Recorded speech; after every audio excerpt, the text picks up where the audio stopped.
EAGLES, Eagles.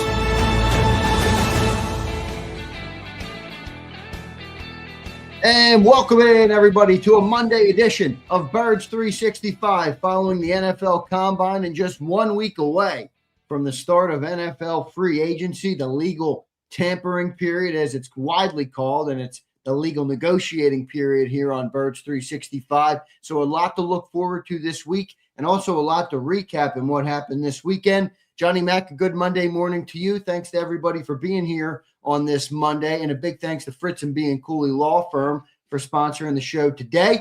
Johnny Mack, how you doing on this Monday morning, my friend? Doing well. It's getting close. We're a week away.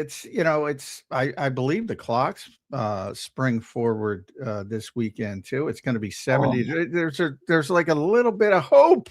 Little bit of hope. The horizon looks good right now. We got the clocks changing, the weather coming free. Oh my! Dim and despair is over until guys leave. But we'll see. Which might happen, and we're going to talk a little bit about that, John. John, big combine weekend, man. We're going to start there, obviously, just to get a little bit of a recap. A lot of guys sticking out at the NFL Combine. It always is some guys who have a good combine. What'd you make of the combine so far this weekend? We'll get into some of the detailed analysis, and we have Jeff Kerr coming up a little later on in the show. But just broadly, what'd you take away from the combines this weekend? Yeah, a bunch of good athletes out there. A bunch of good athletes. I don't know if they can play football, but boy, it's the best athletic class of all time. And, I kind of warned you about that because all they do now is train. They know they have the answer key to the test. They know. Like back in the old days, I mentioned last week Solomon Wilcots, who was a corner in Cincinnati and a couple other places, does some radio work now. He mentioned like you would show up to the combine when he showed up and you didn't even know what they're going to do, ask you to do. He just went out there and did it. Now it's become this cottage industry. So, the big time agents send their big time prospects to these performance centers and Exos and everything else. And they prepare for the 40-yard dash and the shuttles and they prepare specifically for this stuff. So you have to, I always say you have to take the combine with a grain of salt. The funny thing is everybody talked and this happens every year now, almost every year. I mean, sometimes you have good draft class, but this draft class coming into the combine wasn't considered that great or that deep. Not a ton of blue chip players, obviously not a ton of quarterbacks. Everybody's interested. Some deep positions, tight end, but at the top, offensive line, deep edge rusher, safety's pretty deep. So a bunch of deep positions. But at the top of the draft, it wasn't considered that great. And now you come out of the combine and you're going to see, oh, this guy's a first-round pick. This guy, and there's 50 first-round picks. Well, there's only 32 possible potential first-round picks. So kind of happens every year. So take it with a grain of salt. But what I will say is there's a lot of great athletes out there, a lot of great athletes. And I Kenyon Sadiq, because people are, very cognizant of the Eagles building their tight end room. They might have to rebuild the whole thing. The story, but he was just outrageous athletically. I mean, outrageous.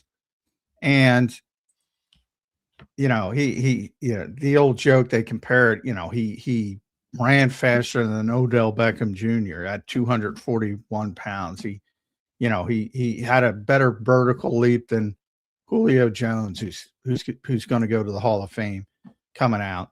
He had, better movement, quickness, and again, this is a tight end than Andre Johnson, who was just voted inducted into the Hall of Fame a couple of years ago. On and on and on and on. Just a phenomenal athlete. And you say, wow, you got to take that guy. And then I always bring up the relative athletic scores because I think that's a good measurement. And He was actually number 2 at tight end to Eli Stowers, the kid from Vanderbilt. Wow. That's what you're talking about. You know, that the athletes today are outrageous.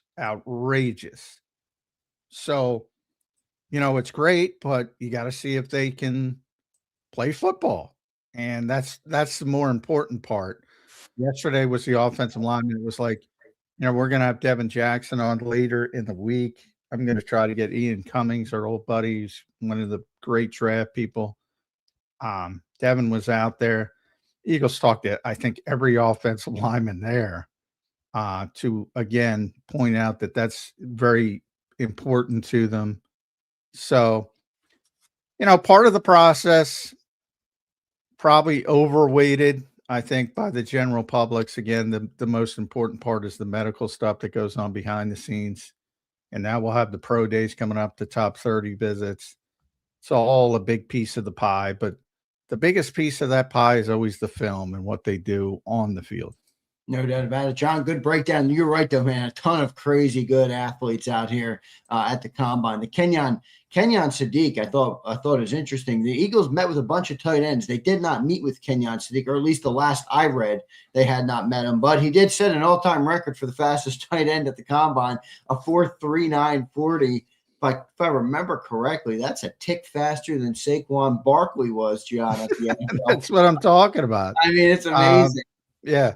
So, you know, and I was trying to find it. I can't find it. I'll try to find it during the show. But, you know, from just the speed perspective, almost every single position set a record.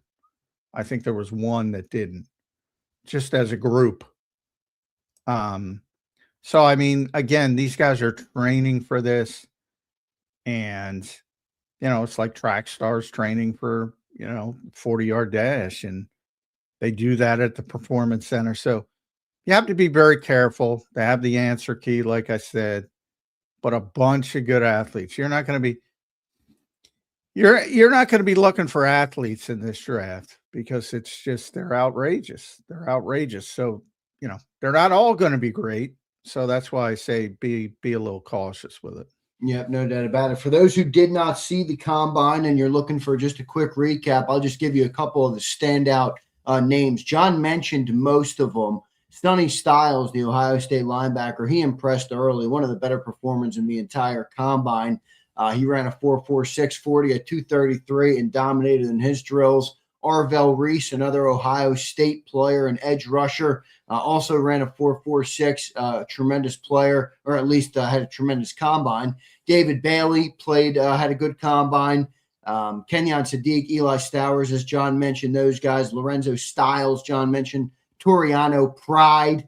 And then, John, also some offensive linemen had some good my. Well, yeah. Monroe Freeling, baby. Yeah, man.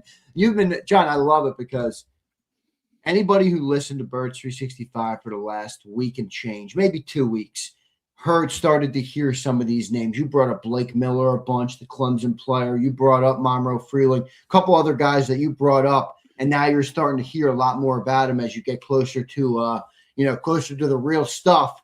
And they're being tied to the Eagles in many different ways, which is always good to be ahead of it. And that's why we say our Birds 365 listeners are the most educated Eagle fans out there. But a lot of good offensive linemen, John, at the combine as well this week. And that, to me, is very interesting and important for the Eagles because I think they're going to end up drafting Lane Johnson's replacement this year, or at least trying to.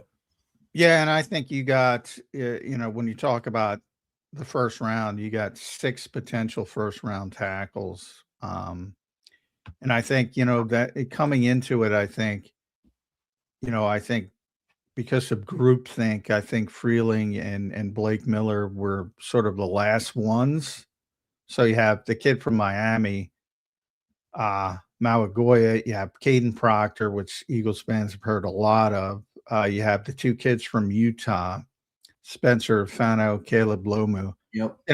Through the early group thing process, those were the 4 guys. And then when I started bringing up Blake Miller, because I'm hearing how much the NFL likes these guys, and Monroe Freeling, when I brought them up, you can't take them there. Oh, you can take them. I think Freeling might be a top 15 pick now. You might not even have a shot at him. No.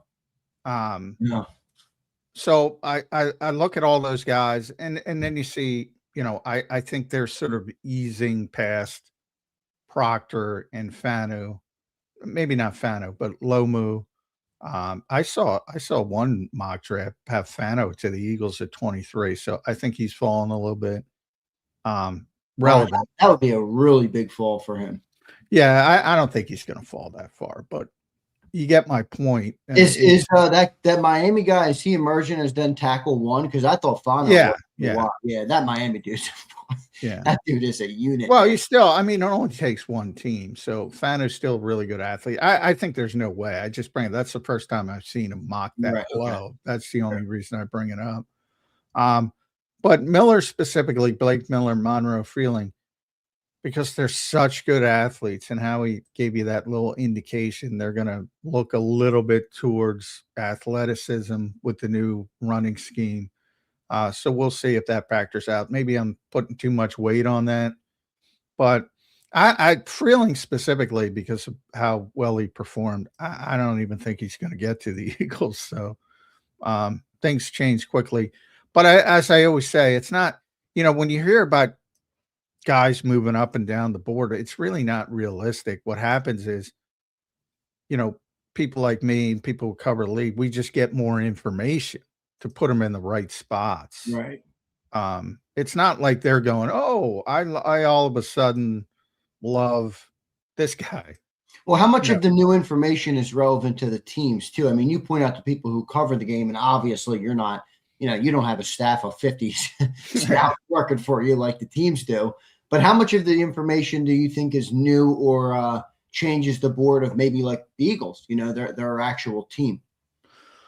Well, no, not much. That's what I'm saying. You try. Yeah, they know the direction they're going to by this point. Now, you still want to do your due diligence, and you're not going to have these drastic shifts though. At this stage of the game, when they get the guys in for the top 30 visits, as I always say, those are always perceived as positive, and generally they are. If you want to bring somebody in, you're interested in them for some reason, not necessarily for the first round. You could bring in occasionally, rare, but occasionally you bring in a day 3 pick that you don't have all the answers on, and you want to get them to know them a little bit better. We lose Johnny Mac, John McMullen this morning. Let me see if I got John here. You guys, is everybody still with me in the chat? Hopefully it's not me that's cutting out right now. I hear you. You hear me? There's a Johnny Mac. Oh, John, you're back. Yeah, I heard you that whole time. So I don't know if it's me, you, whatever it is. But you just froze up for a second. You're good though. You're back. So anyway, from the standpoint of, I mean, there's not that drive. You want to do generally the guys you bring in, you still have some questions on. You want to clean up those questions and where they're going to go and what things, and you just want to get to know the prospects a little bit better. So most of the heavy lifting is done by this point, and you're trying to just wrap it up by finding out as much as you can about the people.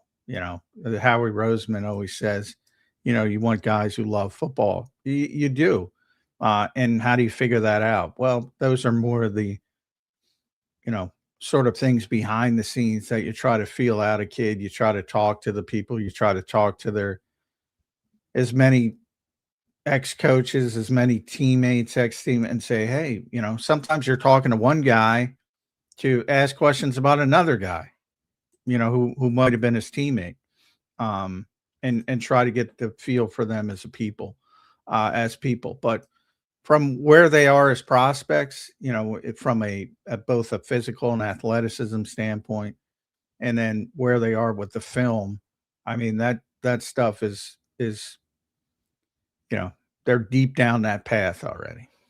No doubt about it. John, a lot of good takeaways from the combine. We will get into more of that throughout the show today. I do want to, just in our opening segment here on a Monday morning, we're going to have Jeff Kerr as well. I want to also just kind of recap the rest of what happened in Eagle Land this weekend, or at least the rest of the stuff that came out. Importantly, they hired another coach. They hired Gerard Johnson. Now, for those who remember, they interviewed Gerard Johnson to be the offensive coordinator. They interviewed Josh Grizzard to be the offensive coordinator. and they interviewed Sean Mannion to be the offensive coordinator.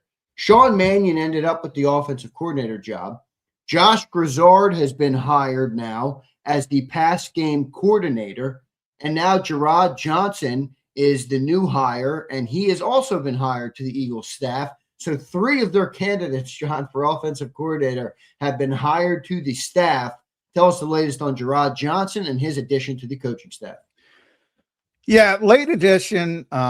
He mutually moved on from Houston. That's how they framed it. Obviously, CJ Stroud, his performance in the playoffs was not great, to the point that people are questioning, quite a precipitous fall for CJ Stroud from where he was as a rookie. Now, Jared Johnson's been there the whole time, so you got to give him credit for his play as a rookie and his play since, which I think has been, he had a terrible playoff game to end their season, obviously, but overall, I think he's still a pretty solid quarterback in the NFL. So I think some of that is overblown, but same as here, same in every NFL city. Somebody's got to pay for that perceived regression. And however they framed it, he moved on. Eagles have been interested in working with Jared Johnson for a while. He interviewed for the offensive coordinator job in 2024 when Kellen Moore got it. And obviously this time, and he was also, they interviewed 17 guys for offensive coordinator. 7 were finalists. He was one of the finalists that got a second interview, along with Josh Grizzard and Sean Mannion. So they got 3 of their 7 finalists on the coaching staff. Now, if you're a glass is half full guy, you say, wow, that's great. If you're a glass is half empty guy, you say, well, nobody else wanted them. So, and then you have the too many cooks in the kitchen theory. Like Jared Johnson's a quarterback in his playing days at Texas A&M. By the way, was with the Eagles in camp way back in 2011, I think.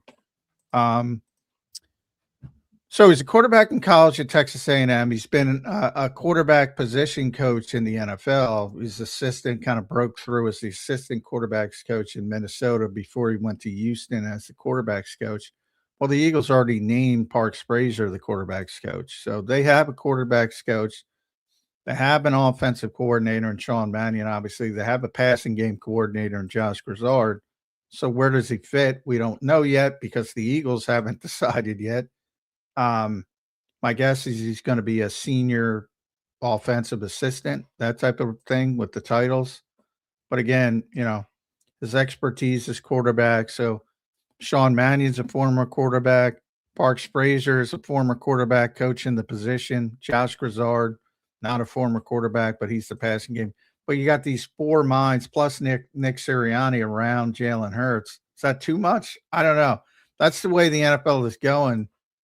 You have these 30, some people have 30 deep coaching staffs, and the Eagles haven't announced their full coaching staff yet. So we'll see how deep they go. They tend to be at the high end of everything.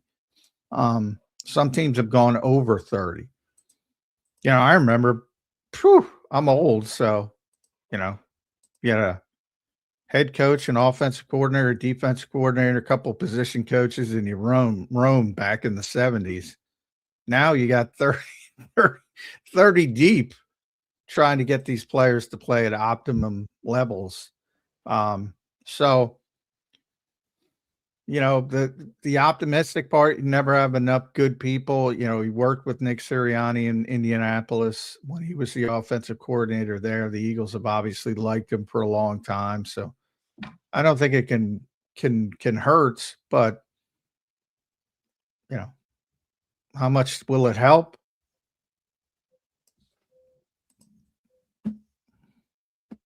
I don't know. Yep. Interesting, though. He has been hired. I called him Gerard. It's Jared. Sorry about that. I called him the wrong, or at least enunciated it wrong there. Jared Johnson has been added to the Eagles coaching staff. Good stuff there. John, is there an official title on him? What I read was just an assistant. I'm not sure. Sorry. No official title now. They're still wrapping up details. Again, I'm just speculating, guessing he's going to be a senior offense, some kind of title like that. That's senior offensive assistant. They've already wrapped up their traditional roles. They have, as I said, they have an OC, they have a passing game coordinator, they have a quarterbacks coach. He's not going to be the assistant quarterbacks coach to, a guy who's never been a quarterbacks coach before. So just speculating, and they're not going to rewind and say, oh, he's the quarterbacks coach and Parks Frazier's the assistant. I don't think they're going to go down that route. So I think senior offensive assistant or something similar to that title. John, good stuff. John, another necessary evil we got to get to this morning. If you're listening, you guessed it. AJ Brown. John, it's all over the place. What's going on with AJ? What's going everywhere on I with look, AJ? John, everywhere I look, it's all AJ Brown, man. I mean, I'm on the NFL Network. It's AJ Brown. I'm on bleedinggreennation.com. It's AJ Brown. I'm reading the Boston Herald and the Boston Globe. All they're writing about is how the Patriots might have tried and acquire AJ Brown. Also, some late news on the saga, I guess you can call it at this point, is that the Eagles' asking price. What's the word that was used for it? They're unserious. Unserious has been the quote floating around there about what the Eagles want for AJ Brown. What's the latest, John, on AJ Brown and the Philadelphia Eagles?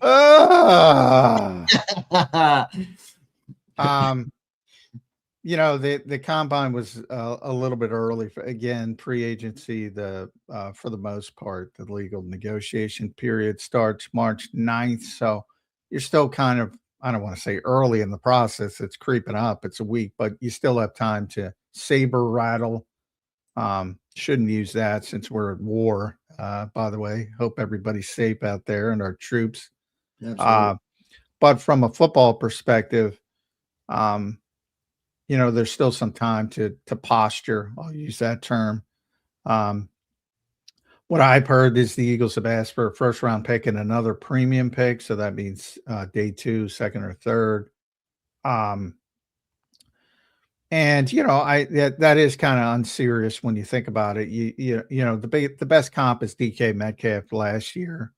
And AJ's, ironically good friends, ex-teammates, both Old Miss guys. DK is very good as well.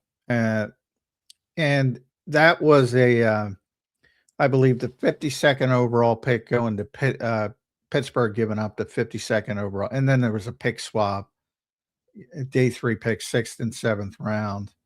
That was DK. Now, I think it's fair to say you should get a little bit more than that for AJ Brown. And both, the complications, both are highly paid. So that's kind of even as well. So I do think it's unserious, but, there are people saying, well, because of the situation and because they think, again, most of this stuff comes from outside the Jefferson Health Training Complex and what people around the league perceive, which is the Eagles are going to trade AJ Brown. That's where all this comes from. People around the league outside of Philadelphia believe they're going to trade AJ Brown. Why do they believe that? Because that's generally what happens in these types of situations. So they're going off of, history, and that tends to be what happens. So that's where it all comes from. And you got people offering 3rd round picks, which I would also say is unserious. So you have both sides are being unserious. And to me, nothing's changed from the standpoint of the Eagles. This is a huge cap hit if they trade him. Why would they trade him? Well, the only reason they would trade him is because he absolutely does not want to be here. That's it. Absolutely doesn't want to be here. And then, from a situation. Do you have any way to confirm if that's true, John, that he absolutely does not want to be here? No, I have no idea. I'm saying if that's the case. Right. Yeah. I was just asking if you did hear someone or you talked to somebody that might have given you some intel on that. So that to me, I'm not even having these discussions. If there's middle ground to where you say, hey, Sean Mannion's we're changing and get him back on board to a certain extent. I'm not even having any of these discussions because this is simply not the time to trade AJ Brown from a contract standpoint. it impacts too much of the other things you have to do. So that part of it to me hasn't changed. I do think, and I've said this pretty consistently, if the contract wasn't an issue and you didn't have these huge dead money penalties and cap penalties, I do think they trade him, because I do think, the organization's a little frustrated about what's gone on over the past 2 years, but that's not the case. So I don't want to call it an ugly situation, but it's not a helpful situation. Yeah, I think it's getting pretty close to being an ugly situation. I mean, it's kind of bogging down the whole process for the Eagles. I mean, just in the sense that everybody's got to answer to it. Everybody, like I said, it's the top story in every damn outlet, no matter where you go, which may or may not matter, but the Eagles do care about, perception and things like that. So it's definitely a big part of it. And we will see what ends up happening with A.J. Brown.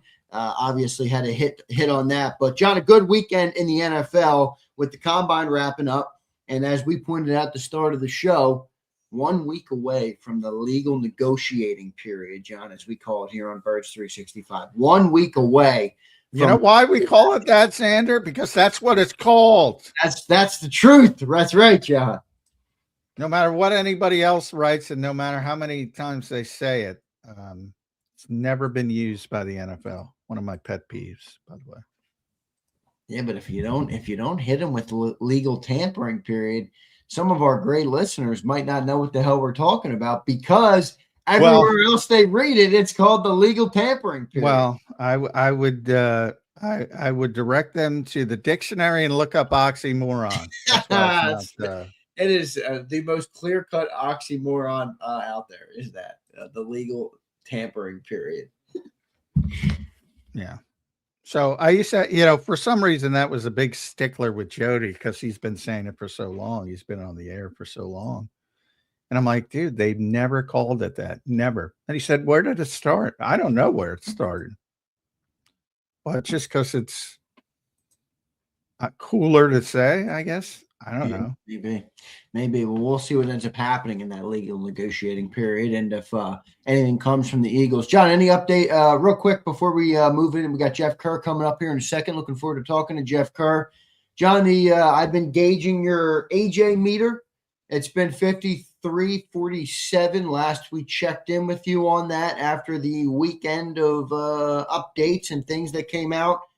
Not much new, but things that came out. As the meter moved at all? Yeah, I'm back to 51.49. He's back. Whoa!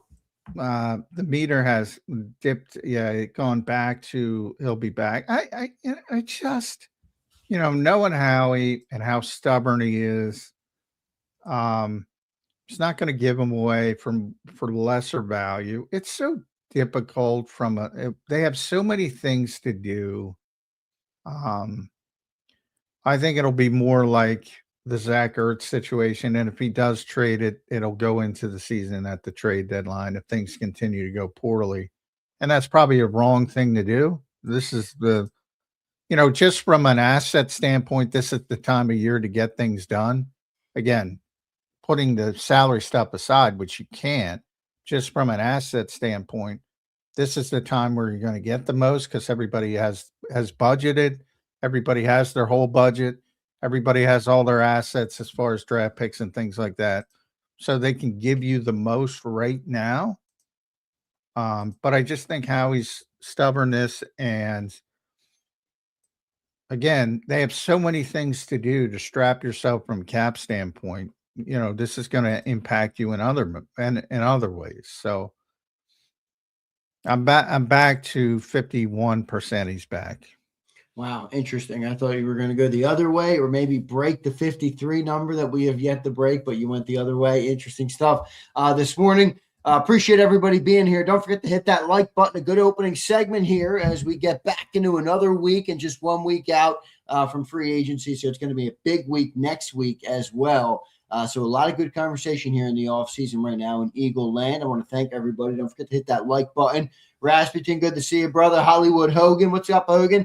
Theo Bear, Deshay, Twiz, Crowley, what's up, Crowley? Appreciate everybody being here today. Don't forget to hit that like button. Let's go to our main man, Jeff Kerr, set to join us right here on Birds 365. You can follow him at Jeff Kerr PHL. Going to be covering the Phillies for 97.3 ESPN coming up as spring training is set to begin. Jeff, how you doing on this Monday morning, my friend? Good to see you here post NFL Combine. Yeah, it was weird not watching the combines as much as I normally do. I think the only notable thing I seen, and it had nothing to do with the combine at all, John. It actually was kind of a rip on the media. Was no one was there to interview offensive linemen. Yeah, well, that's a rip by somebody who has no fucking clue, by the way. Exactly. A wonky schedule. It's like if people can't be there all week. No. Nobody has the budget except, ESPN and, I'm sure the Devin was there, the Inquirer. Nobody has the budget to keep reporters there for a full week. So, yeah, I forgot who did that, but I mean, they just have no clue. They're like, nobody cares about the offensive line. No, everybody cares about the offensive lineman, but if you can't convince the power brokers to keep you there, what are you going to do? Sit there on your own dime? That might be a future strategy for me. Go when no one's there. Yeah, that is not. But if you're a beat writer and you go, and I've been there in the past, I haven't gone, and I miss it. But the GMs and the coaches coach Tuesday, so you have to be there Tuesday. That's the biggest day. Now this year we got lucky because Howie and Nick decided to talk to us here for 40 minutes, so it was even better. But typically that hasn't been the case, so it is very important to go. But if you're a beat writer for a team, you got to be there Tuesday. Correct. And then you start with the business people, the bean counters. Then you start talking, well, how long can you stay? And none of them say the whole time, basically, unless you're with ESPN or somebody of that. And remember, ESPN has different, they're not sending their beat reporters for the teams there because they have all their national people and yada, yada, yada. So anyway, yeah, it's simply a logistics thing. I hope he took that down because it showed the cluelessness of it. I think our buddy Mike Kay said it best too. People got free agency coming up and they got draft prep and they got this and they got that. And Mike made a long speech about it, which I liked. And it basically described. Well, Mike went too far because there's only one issue, and it's money. That's it. It is money. Yeah. If they were allowed to stay, they'd be there for the offense. They're not allowed to stay. I was literally told by a former employer, if you go, it's pretty much going to be you get a day or two, and then the rest is on your own dime. Well, there was no point. Exactly. Yeah. So unfortunately, it's like the Eagles. There's no more middle class in the reporter world. You're either ESPN and you get to cover it all, or you don't. Well, and even like I said, the ESPN are here it would be Tim McManus. I mean, I don't believe that Tim goes. I don't know. I don't remember the last time Tim went. Might have been 2 years ago. Because ESPN has all their national people, so it's not like they're even them. It's not like certain beat reporters go. Tim might have been there. I don't know. But the point is, it's strictly money, strictly budgets. So and anyway, for people that don't know, somebody was out there saying nobody cares about the offensive linemen in this league.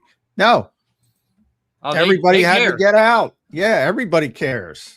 Everybody cares. In fact, it would have been more prudent to be there as an Eagles reporter for the offensive lineman than some of the earlier days. But it's like the weekend of the Super Bowl, right? Everybody hightails it out of there by Friday. Yeah. The Radio Row people. It's hard to get it's easy to get a credential for Radio Row. It's hard to get a credential for the game.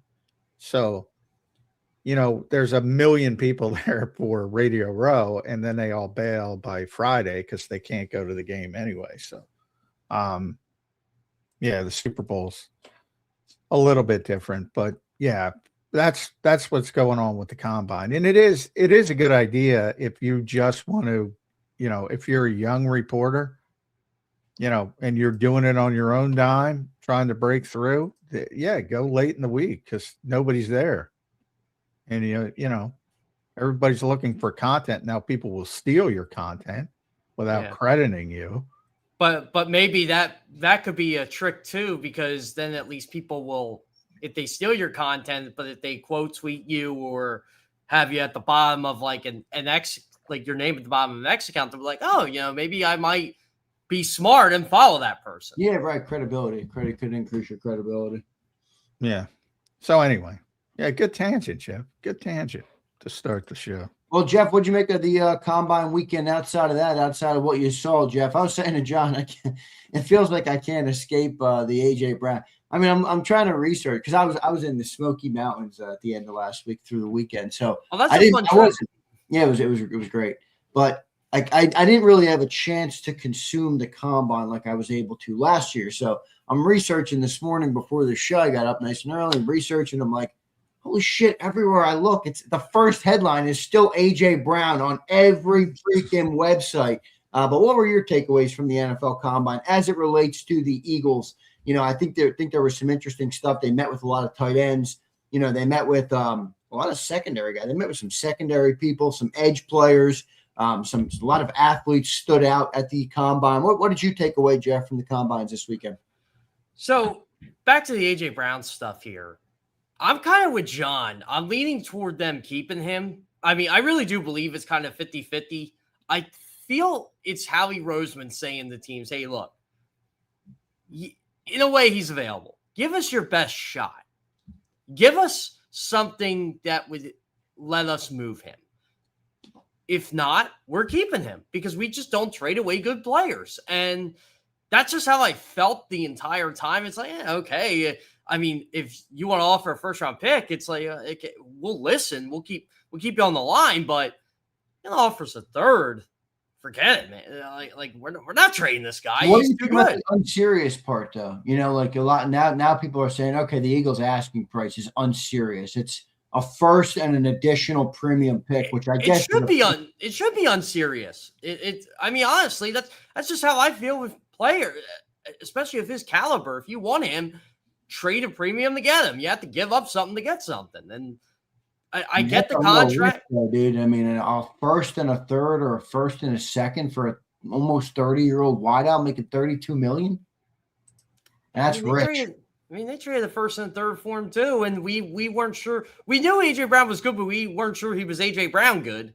That's true. He was not this good when the Eagles traded for him. That's true. Yeah, exactly. And this is just, remember us three like talking about this when they traded for him. They're like, okay, yeah, the Eagles traded for a good player, but how good is this guy? Is he worth? Well, yeah, he was worth it. And I think the Eagles are banking on, well, look at what he's done the last 4 years. He's top 5 in receiving touchdowns. He's top 5 in receiving yards. He was an all-pro in 3 of those 4 years. And I still say it was more the scheme than him at the end of the day, but you got to put some blame on him too, because if I was an opposing team's GM or front office, I'd be like, did this guy lose a step or not? And what are we trading for here? Yeah, and if I was an opposing team's GM, and I get it, Eagles fans want a first and a third or whatever it is, I wouldn't be sending a first-round pick. Now, I'm not an NFL GM, and I'm not professing to know nearly as much as they do, but I wouldn't send a first-round pick. I have a fun analogy for this.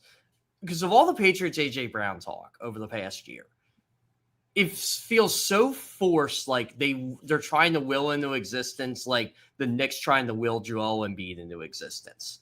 And what's going to happen is they're just going to boo AJ Brown every time he touches the football, but the Eagles only play the Patriots once every 4 years.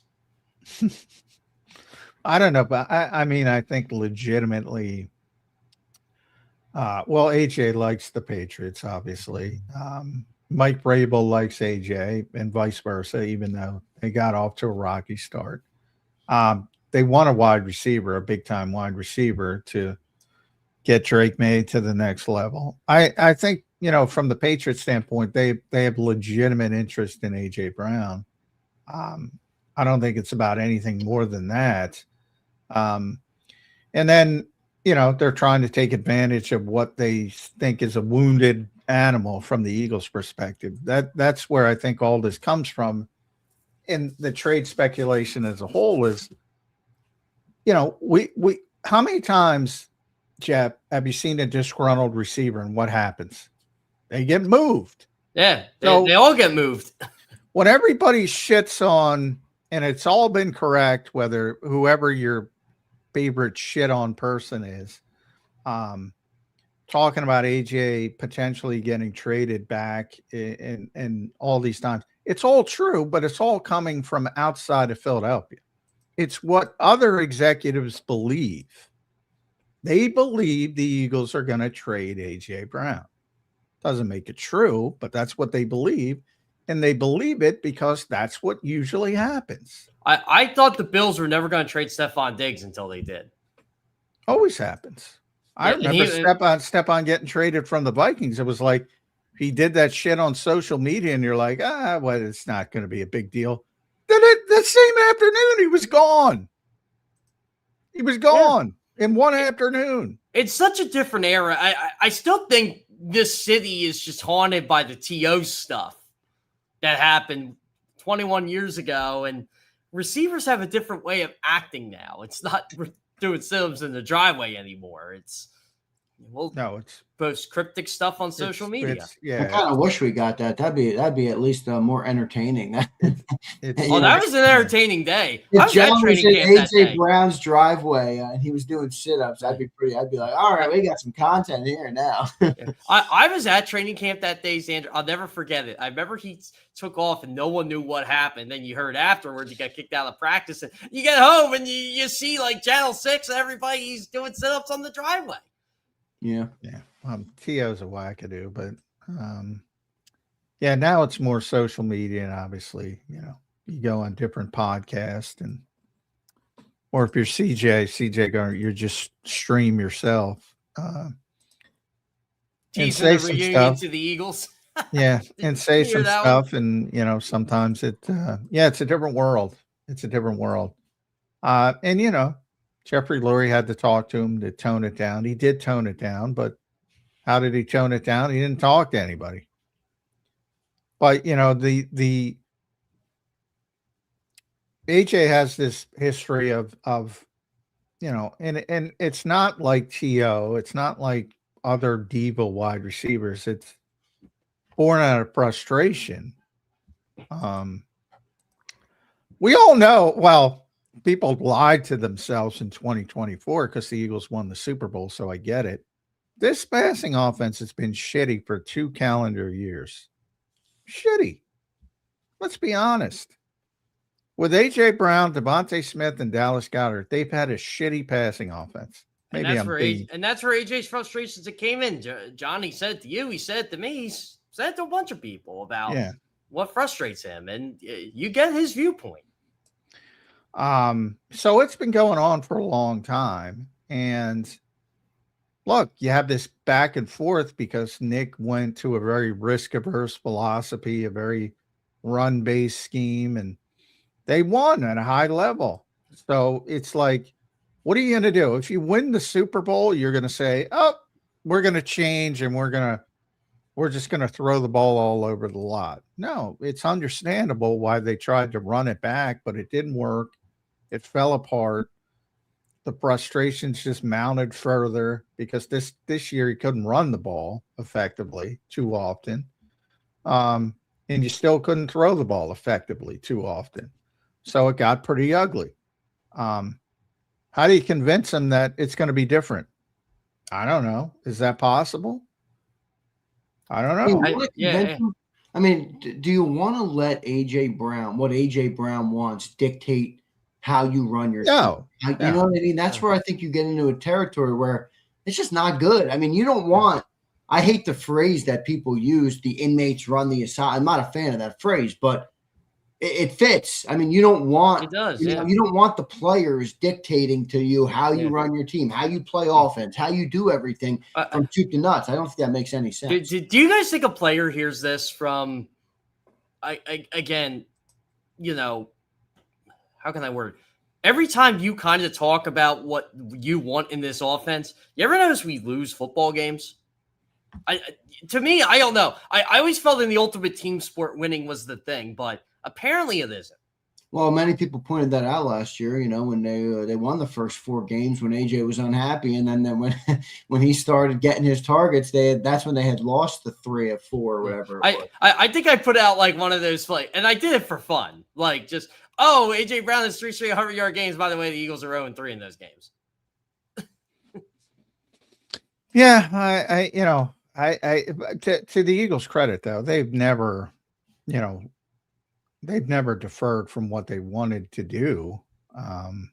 Yeah, I agree. Despite being maybe pushed in a different direction.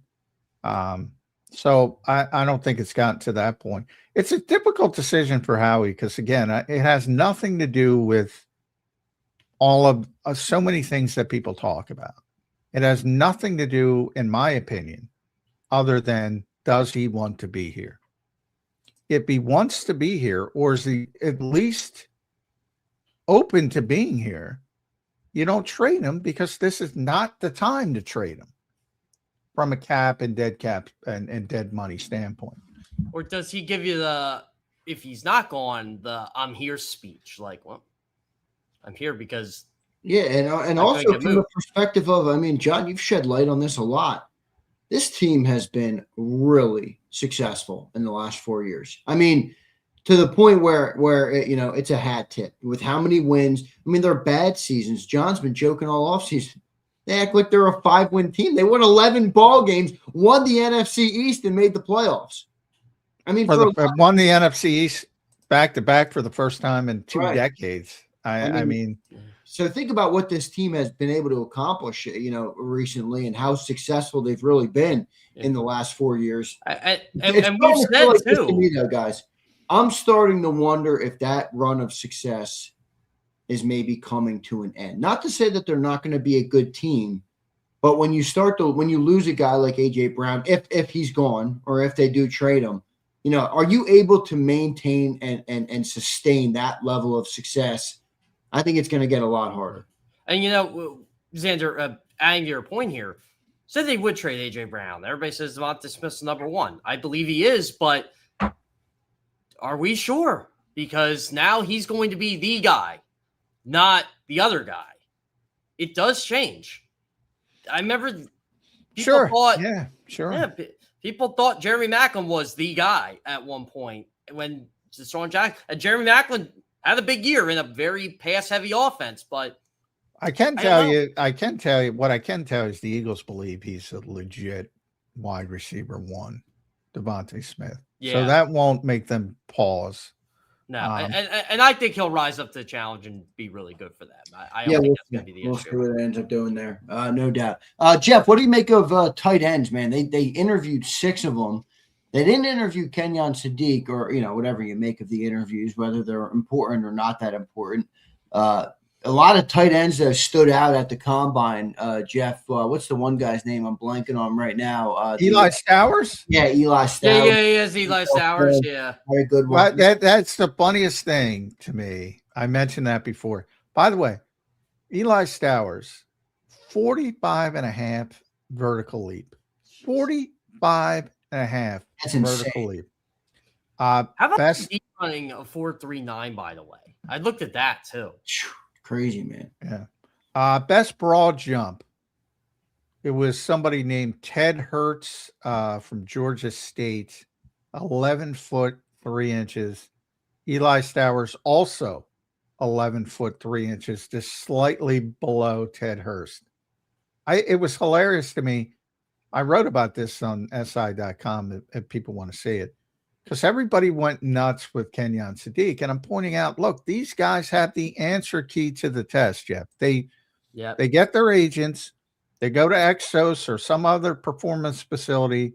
All they do is train for the combine. That's all they do. I know players that were in this combine that done that did exactly what you just said. If they have a good agent, that's what they do. Yeah. And obviously the big time prospects have big time agents. So, all the stuff came out with Sadiq. He runs faster than Saquon. He jumps higher than Julio Jones at 240 pounds. He's got a shuttle time better than Andre Johnson, who just went to the Hall of Fame. He's yada, yada, yada. And then, but he's number 2 in relative athletic score at the position of Eli Stowers. So the point is, all these guys are great athletes. Can they play? And by the way, do you want Kenyon Sadiq at 23, or do you want Eli Stowers at, what is their second round pick? 53, somewhere there, around there. Yeah. I saw the Houston tight end was one of the guys they talked to too. Pozil. Oh yeah. Well, they talked to a lot of tight ends because they have to rebuild that room, especially if they don't bring Dallas Goedert back. So they talked to a ton of tight ends, and there's a lot of good tight ends in this draft. Yeah. And they also want blocking tight ends. So, they need somebody. Well, Grant's a free agent too, right? Yeah, Grant's a free agent. Collins a free agent. All 3 are free agents. Yeah. You think any of them come back? Could Grant Calcaterra come back because of how cheap he might be? Depends on if you get a blocking tight end. I mean, you have to piecemeal it because they need somebody to set the edge in this run scheme they want to run.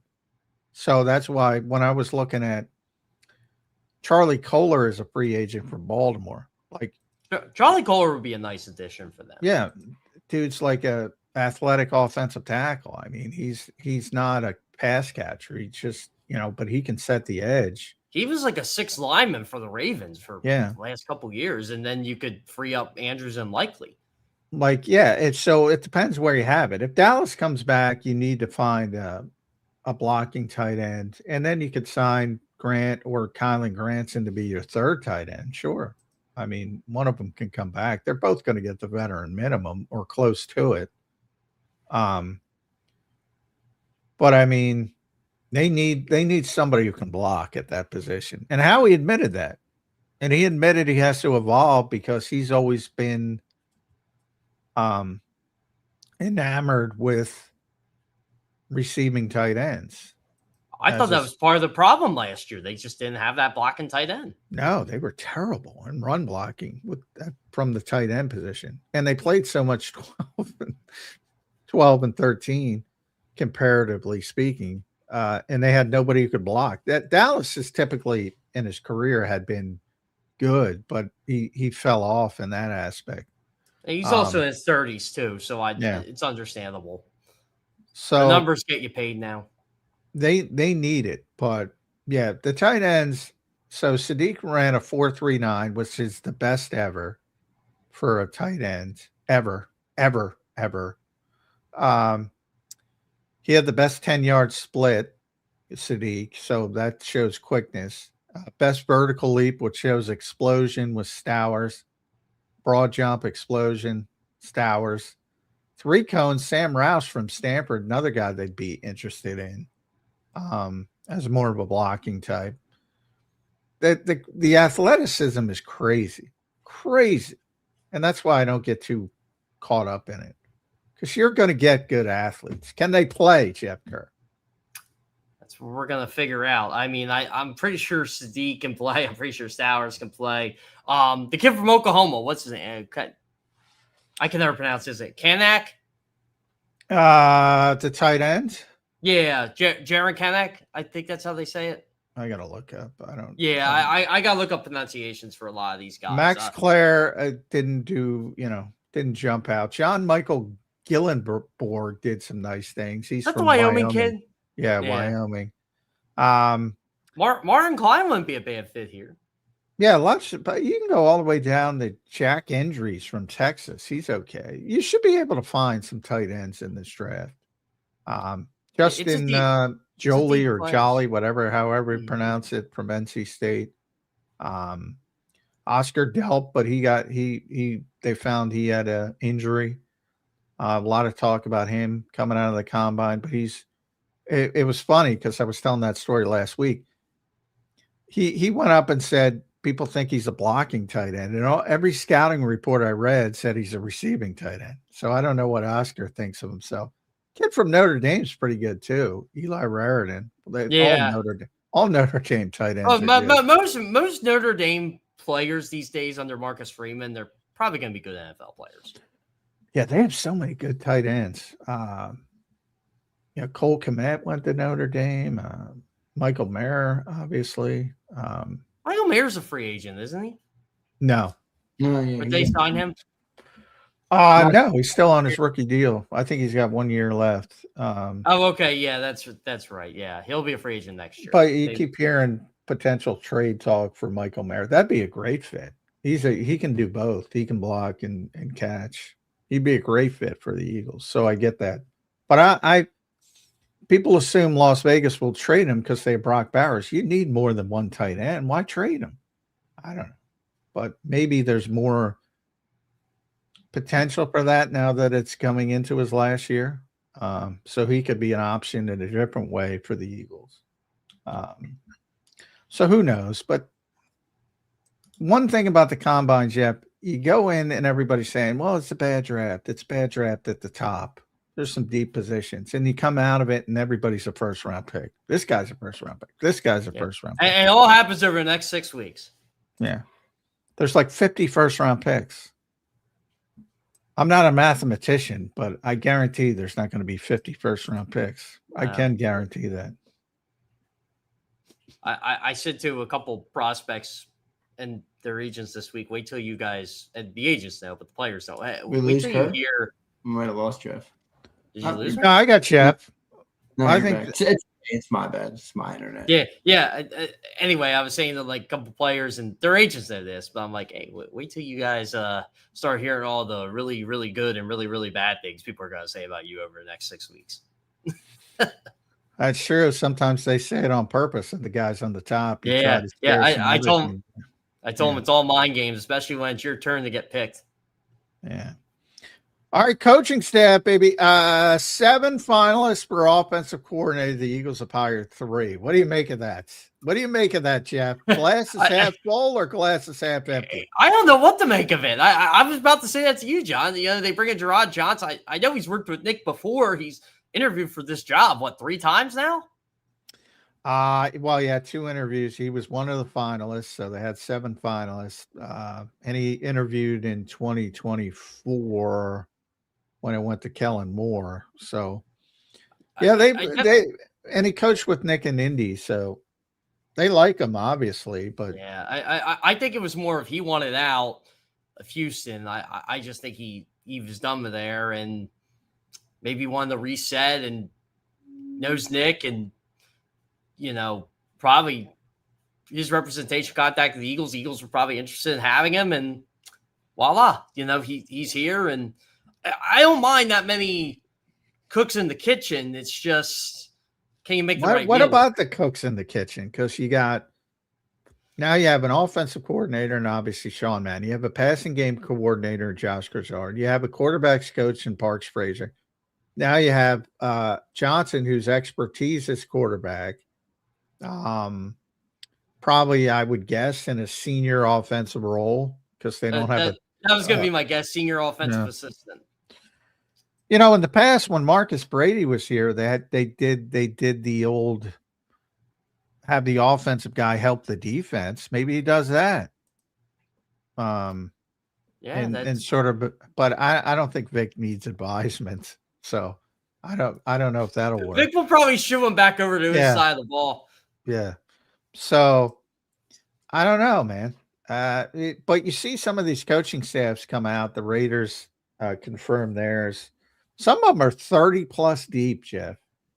30 plus coaches. Have we gone too far? Are there too many cooks in the kitchen? Yeah, there are. You need a specialist now. You need a specialist for the specialist. Yeah.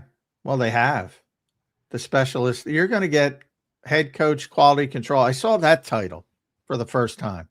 So you have a bunch of quality control coaches and you have the head coach of the quality control coaches. I forget what team it was.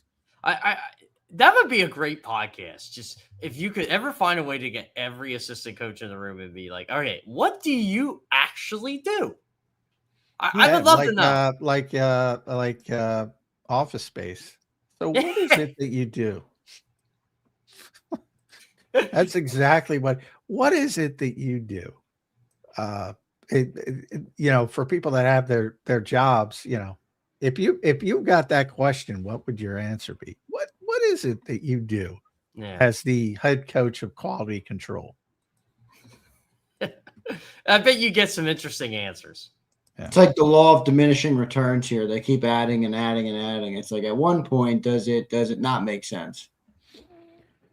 I mean, I don't blame him for bringing him in. If you have a chance to bring him in, you bring him in, right? Yeah, I mean they've liked him. I mean, these staffs are gigantic now. Yeah, they've liked him for a while. So, if you want to work with the guy, bring him in. I don't have a problem with it. I'm fine with it. And the way they churn through offensive coordinators. Yeah, exactly. He might be, he might be last longer than some of the other guys. So, from that standpoint, it makes some sense. If you like a guy, just bring him in, create a spot for him. That's one of my things. If like Sean Mangan has a top 5 offense next year, there's a pretty good bet he's going to be a head coach. No, he will get definitely. If he has a top 5 offense, what was the offense? Yeah. What was the offense ranked this year, or this past year? Can someone remind me of what in the 20s? Yeah, it was not good. I don't have it in front of me. If he gets top 5, I mean, yeah, he might be hired before the playoffs even begin, dude. Was it this past week or was it the week prior that Patullo and that Patullo left? Did you guys hear Halfley raving about Patullo? Yeah. Well, I mean, yeah, they worked together. But he was raving about the interview with him too. Hey, the Eagles were raving about Patullo at the Super Bowl. I mean, down that route, it's not, nobody thinks he's a bad coach in that building, but it's the reality of the NFL. It's like,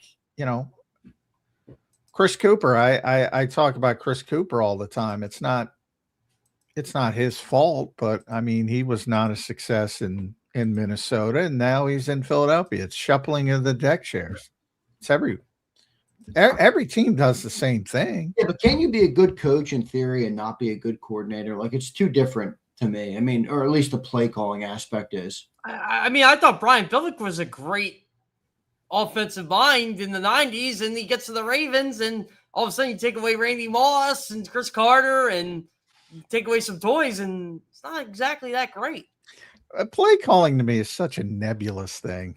It's like, how do you judge it? I ask all these, how do you judge it? Anyone, could be Zander, could be Jeff, could be the people in the chat. How do you judge? You're just judging results. That's it. I can't judge plays because I don't know what the play is. Exactly. Yeah, but isn't there new, John? There's got to be more nuance than that. I'm not saying. I'm asking. I don't know. Well, I think it's fair to ask me. I'm going to put it right back on you though, as somebody who's more entrenched in the game. How do you view it then? So do you view that there is nuance? We just don't know the nuance to be able to judge it properly. Is that your perspective, or is it that they have less of an impact overall than what people think? Well, it's not like, what is John talking about that the offensive coordinator is good, and I'm not saying they're right. I'm just saying what they hear. I know what they hear, and I know the reason why. It's overrated. Not to say it's like everything in life. Obviously, pick a subject. There are people better at it than other people. I mean, that's called humanity. Not everybody's. It's just so widely overrated because most of the work is done during the week, as I've said, and you have the big Cheesecake Factory menu, and you pick off what you've all agreed upon during the week. You have every situation in front of you. 3rd and short, 3rd and long, red zone, hurry up, 4-minute, yada, yada, yada. It's all there. It's all been prepared during the week. And then there's a feel for it that, again, but there's no way to judge it other than you're judging results, which is fine. I get it. I understand it. But I think people don't understand they're just purely judging results. Yeah. And my point is, like, everybody made a big thing about how many whiffs Cam Jurgens had this year. What if on one of those whiffs by Cam Jurgens, they had the perfect play call drawn up if he just executed his performance? You know, I once had look, I'll say it. There was a quarterback who told me, never going to tell you in public, but they'll tell you, and it wasn't even off the record. It was more of just a conversation. And I asked him about a specific play. And I said, you didn't mean that pass didn't mean to be sailed like it was, did it? I said, just from my vantage point and my viewpoint. And he goes, yeah, the receiver was supposed to run 5 yards out. He ran 2. Oh my God, yeah. And the other one was supposed to go here, and that cut him off. And I kind of looked at, and I'm throwing where I'm supposed to throw it to, and I'm just glad it wasn't picked. And I'm like, yeah, that makes a lot more sense now. And you know, you can't. They're never going to say that in public. They're not going to just. But yeah, he goes, and he said, I'll have to watch it again. But I'm just telling you, that's what I saw. And when it comes to a good quarterback, you know, there's some bad quarterbacks, so on that. But when it comes to a good quarterback and they make a throw that you're like, what the fuck, dude? 95% of the time, the receiver didn't run the right route. 95% of the time.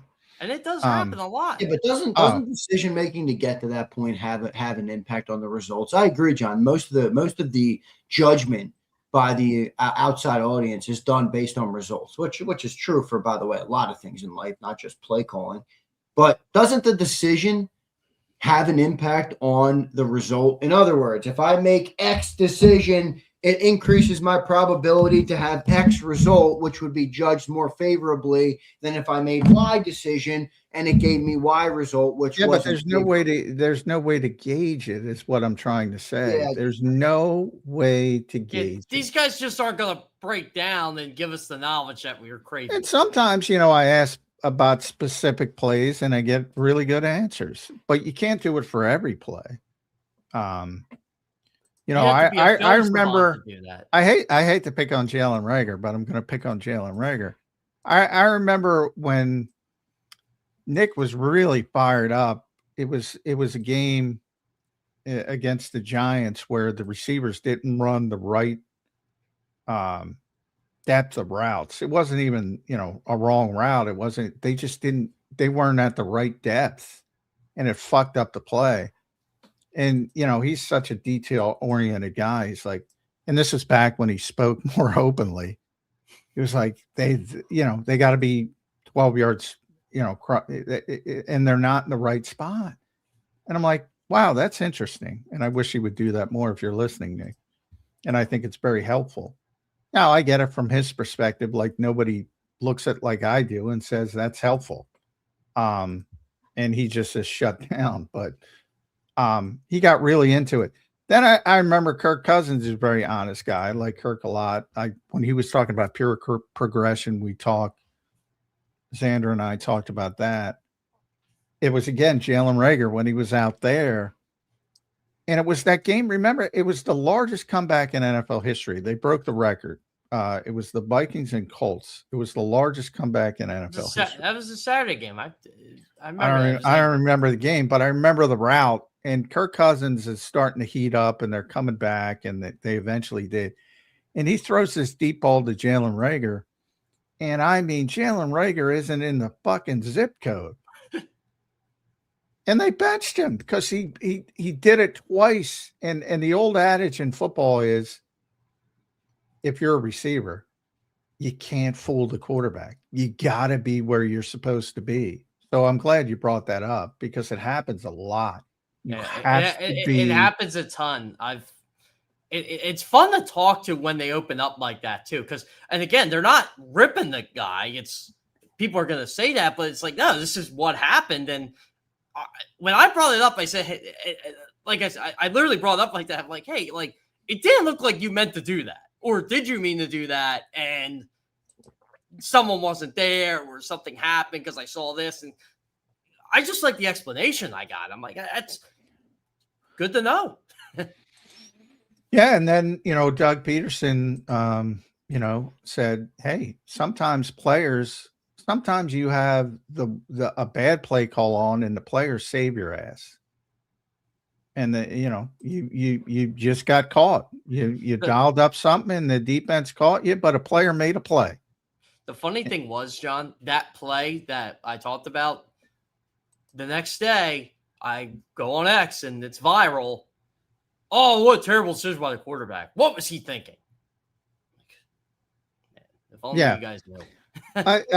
My point is nobody can gauge it, but everybody thinks they can gauge it, which is fine. It's part of it. Everybody knows it. The quarterback knows it. The coach knows it. Yeah. I used to say it when I still say as a basketball coach, we run great plays. Guy's open, misses a shot. He misses a shot. Is that a bad play call? Well, the execution part of it. That's why I always say players first. When the left guard misses a block, you don't know. It might have been a great play call. But, and to the point, it works both ways, as I brought up. Sometimes you got a bad play call and a player picks you up and all of a sudden it's great. Like, think about the Saquon wheel route where everybody's saying Jalen Hurts went off. They're just making a play, sandlot football. Yeah. Yeah. And they pick Guys, up how the about coaches. this? I got something on a different topic that we haven't discussed yet. Moro Ojomo has switched agents going into his final year of his contract. Yeah. A clear Smart move. He's a smart cookie. That Moro. A clear indication he's looking to cash in big. So anybody who was hoping to get a Jomo back on a discount deal, it's not happening. He's been a 7th round pick. He's already playing on the discount. Go get your bag, kid. He signed with Athletes First, so he's going to be. You know what, Zander? That's a very smart move by Moro. First off, I wonder if Todd France is going to be his agent. I think it's Kenny. Oh no, that was his previous agent. His new agent is. Let me see if I can find it for you, Jeff. I know it's Athletes First, but I don't know if it's a certain guy at Athletes First. I don't know how they all work. I'll have to ask around. If you're represented by Athletes First, can you guys explain to me, does that mean one specific agent? Is that the whole agency? How does it work? Do you get one guy that's no, but there's like big names in there. Like Todd France is obviously one of them. Right. What's the other? David Mulga. David Mulgeta, yep. Mulgeta's in there. I think Dandy's part of them too, right? I think Dandy left. But no, I mean, AJ's agent, right? Is Dandy AJ's agent?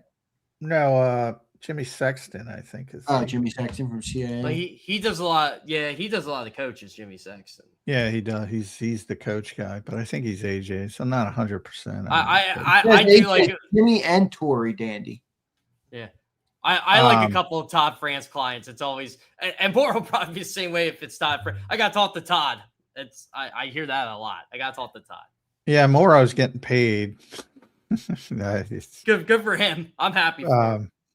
I don't know if it's going to be here, but he's going to get paid somewhere. But I think that's one that he's going to hit the market next year. But we'll see. It's going to be really difficult to pay Jordan Davis, Jalen Carter, and Moro Ojomo. And by going with Athletes First, he's not taking the low ball offer. So Michael Parsons did a pretty good job with Athletes First. So so did Tua. Tua did a really good job of them. True. All right, Jeff, I'm going to hit you with a number, and you're going to tell me, you're going to play like you're Howie Roseman for a second. 4 years, $100 million with $60 million guaranteed. That would be for one Jaylen Phillips. Are you signing? Say that again? Yeah. Say that again, please. 4 years, $100 million with $60 million guaranteed. Are you signing that contract for Jaylen Phillips? Because, guys, that's where I think it's going to come. Somewhere around that range is what I think it's going to be. I don't think it's going to be $18, $19 million. Go ahead, John. I'd like to get the guarantees down a little bit, but I have no problem with 25 per year. I would pay that. I'd like to get the. So what kind of guarantees would you look for that? And do you think 4 years is what it will be? That's what I kind of figured it would be, but maybe it's shorter with the injury history. I don't have any. To me, the length is fine as long as it's structured right. The Eagles are going to structure it right, so that it's going to have. You're going to be able to get out of it if things go badly after 2 years. So as long as the structure to me is more important than the length, which is always kind of meaningless since teams have gotten smart. So I don't worry about that with the Eagles because I don't think they've ever signed a bad contract from their perspective. So other than misevaluation, I always put that. And I just mean in other words, I used to describe it when Jake was here, when Jake Rosenberg was here. I was like Bryce Hupp, people think that's a bad contract. No, it wasn't a bad contract. It was a bad evaluation. If it was a bad contract, I wouldn't have been able to move on from it so quick. Jake did his job. I think Jake was still here for the Bryce Hupp contract, but that's what I like. No, the contract's not bad. The evaluation. All right, so what would be a good contract then for Phillips, John? I mean, you said $60 million guaranteed's too high. I felt like for $100 million deal, that's about where it would come. What do you think the guarantee would be? Somewhere 50-ish. I got to look. That's what I'm trying to look at. What the top guarantees are for. Jeff, what about you over there? Are you paying Jaylen Phillips $25 million or what? I'm looking up Moro Ojomo's agent. But I think I would do that, honestly. I think it's a fair amount. I'm just looking at it as the pressures kind of match the production. And I feel like you would get, as long as Vic's here, by the way, I think you would that's get another thing. Yeah. I think he could produce the length of that contract. How old is Jaylen Phillips now, guys? You would know. He's 26, right? I'm pretty sure. I'll double check you. But that was my guess. He's 26. I mean, look, I don't think it's a bad deal. He's 27. He'll be 27 in May, so he'll be 27 at the start of the year. Yeah, I mean, look, I'm sure a lot of it's going to be there's going to be a lot of dead cap on the back end, and you'll find a way to maneuver that in case he doesn't live up to it. But overall, look. I feel like if I'm paying Jaylen Phillips, I'm paying him for the next 2 years. More important. And I think this too, though. If you pay Jaylen Phillips that, what does that mean for the contract extensions of Jordan Davis and Jalen Carter? Because coming into the offseason, I was of the belief that both of those men were going to get extended this summer. Now, maybe they don't. Maybe they kick Jalen Carter down a little or further down the line because of the season that he had and the injury concerns. Jordan, I mean, one of those guys has to get paid this summer, and 25 for Phillips, 30 for Carter, 20 for Jordan Davis. I mean, guys. I'm telling you don't have to worry about Jordan Davis at 20. No tackles don't get paid that. They don't get paid that. John, what's he going to get? 17, 15? 15 I had him at. They just don't get paid. They don't. I mean, it's not fair. They just now, if the NFL loses its mind, with the exception of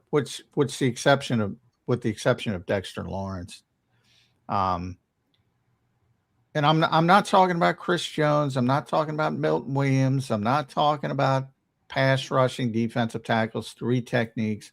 I'm talking about 2 down players, run stuffers, and that's what Jordan Davis is. Now he played more this year, but again, if Jalen Carter is healthy, Moro Ojomo is healthy on 3rd down, they're on the field for the vast majority of snaps. Well, based on what we just talked about, you got 1 year left with Moro Ojomo. So but you had 1 year left with Milton Williams. It was still the case. Yeah. I mean, they're not putting him on the field. Why would you? I don't get people with that. So when you start going to nose tackles in the it's 15. That's where it is. And maybe it goes up to 16. That's where it is. That's the market. And he deserves to be at the top of that market, but he's not in the same conversation as Jalen Carter. who, by the way, was also good to see. He was working out in South Jersey, doing some weights with his shoulders. So things. I was about to say, is he working out with you, McMullen? I see a lot of people falling for that, man. What does that mean? No, it doesn't mean anything. We've seen Ben Simmons shoot threes, but I mean, it's exactly what it reminded me of. I got people. I've seen Ben Simmons make a 3 in the game. Do not mock. Jalen Carter working out. I'm like, dude, that's not really selling me, but okay.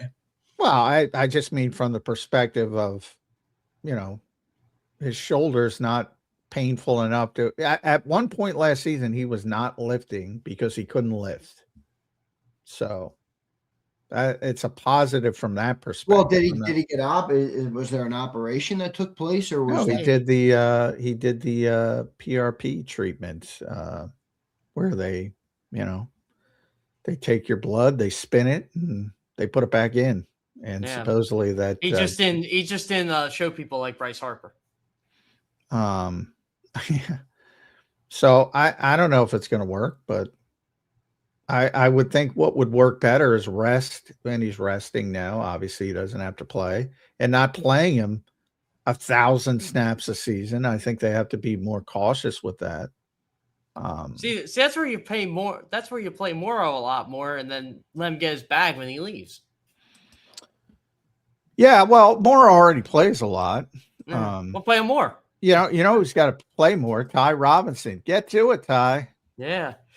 When I posted all those the Eagles' top 3 draft picks since 2021, a lot of people said, "Man, that's 14 of 15, and we don't really know about the 15th, Ty Robinson."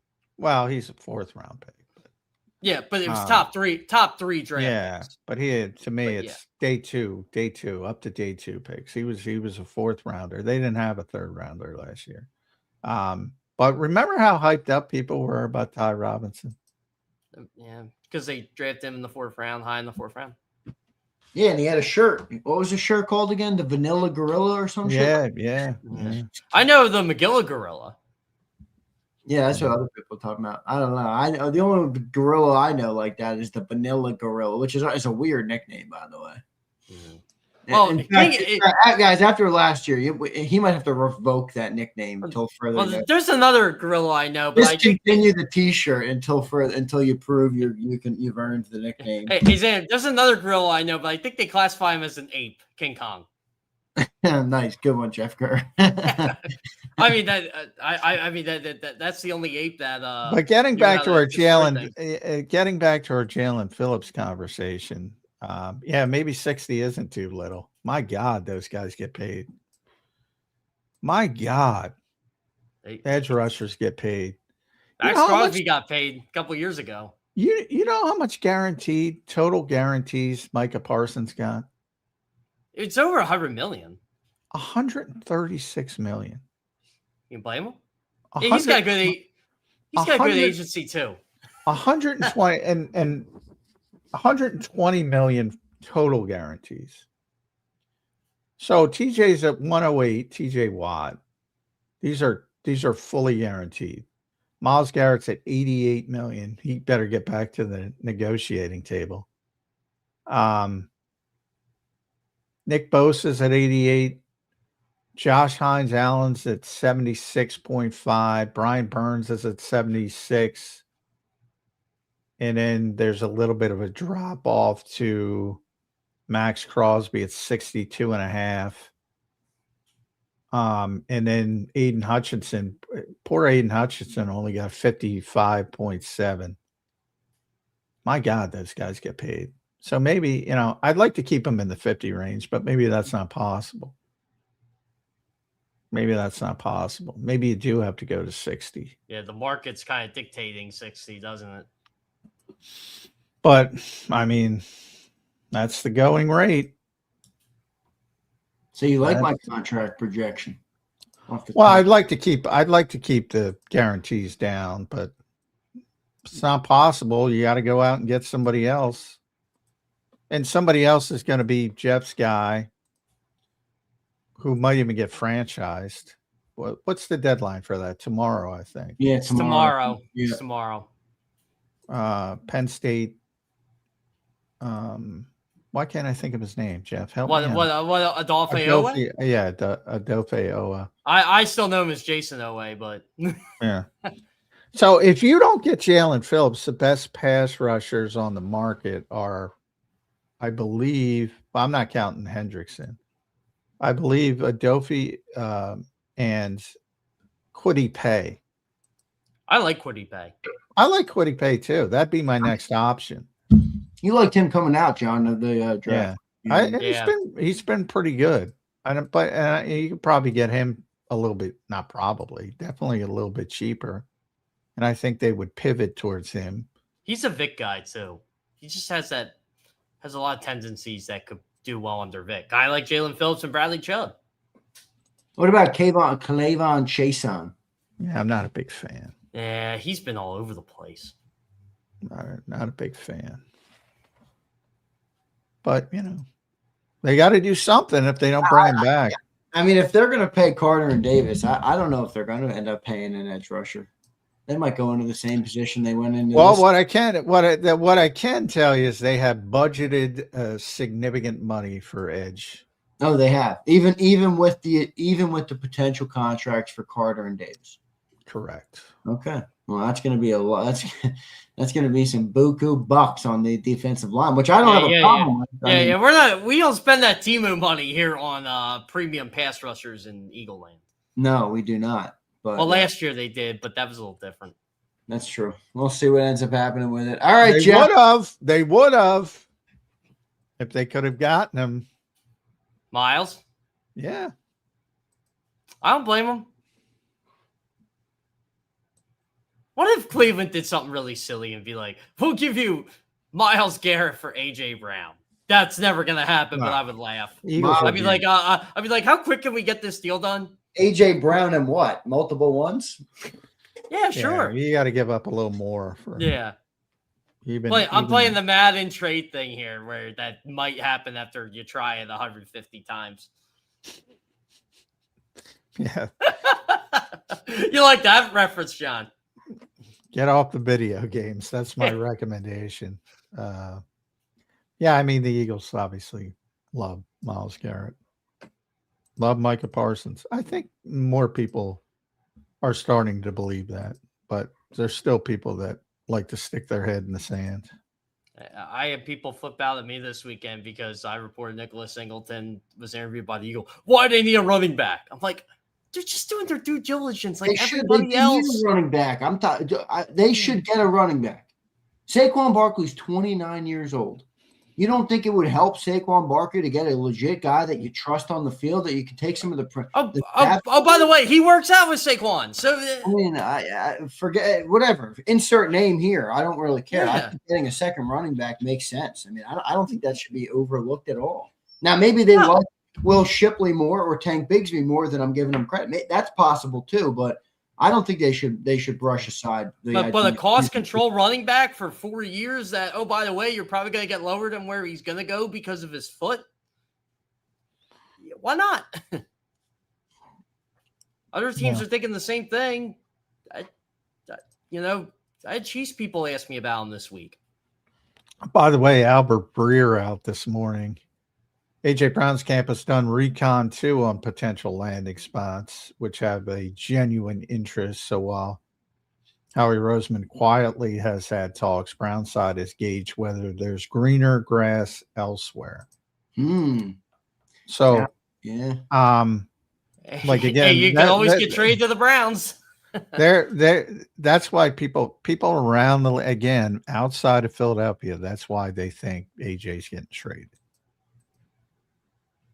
Well, I mean, if Albert Breer is correct, who's a pretty damn credible guy, that AJ's camp is now shopping him. Does Albert still do the Monday morning quarterback piece like that Pierre King started? Yeah.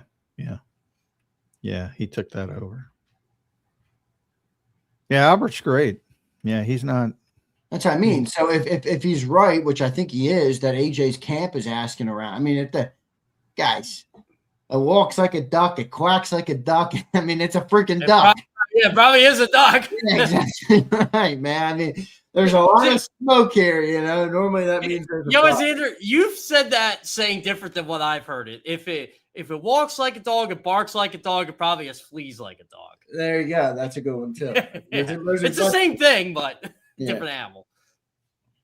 So I think AJ's might be gone. I'm starting to lose my confidence that AJ Brown's going to be. I just don't think Howie's giving him up. Howie's stubborn, man. I agree. Yeah, I don't think so either. But if AJ Brown wants out as bad as it appears AJ Brown wants out, I mean, I don't know. What do you do? I'm the jerk here. You shouldn't have signed the contract then.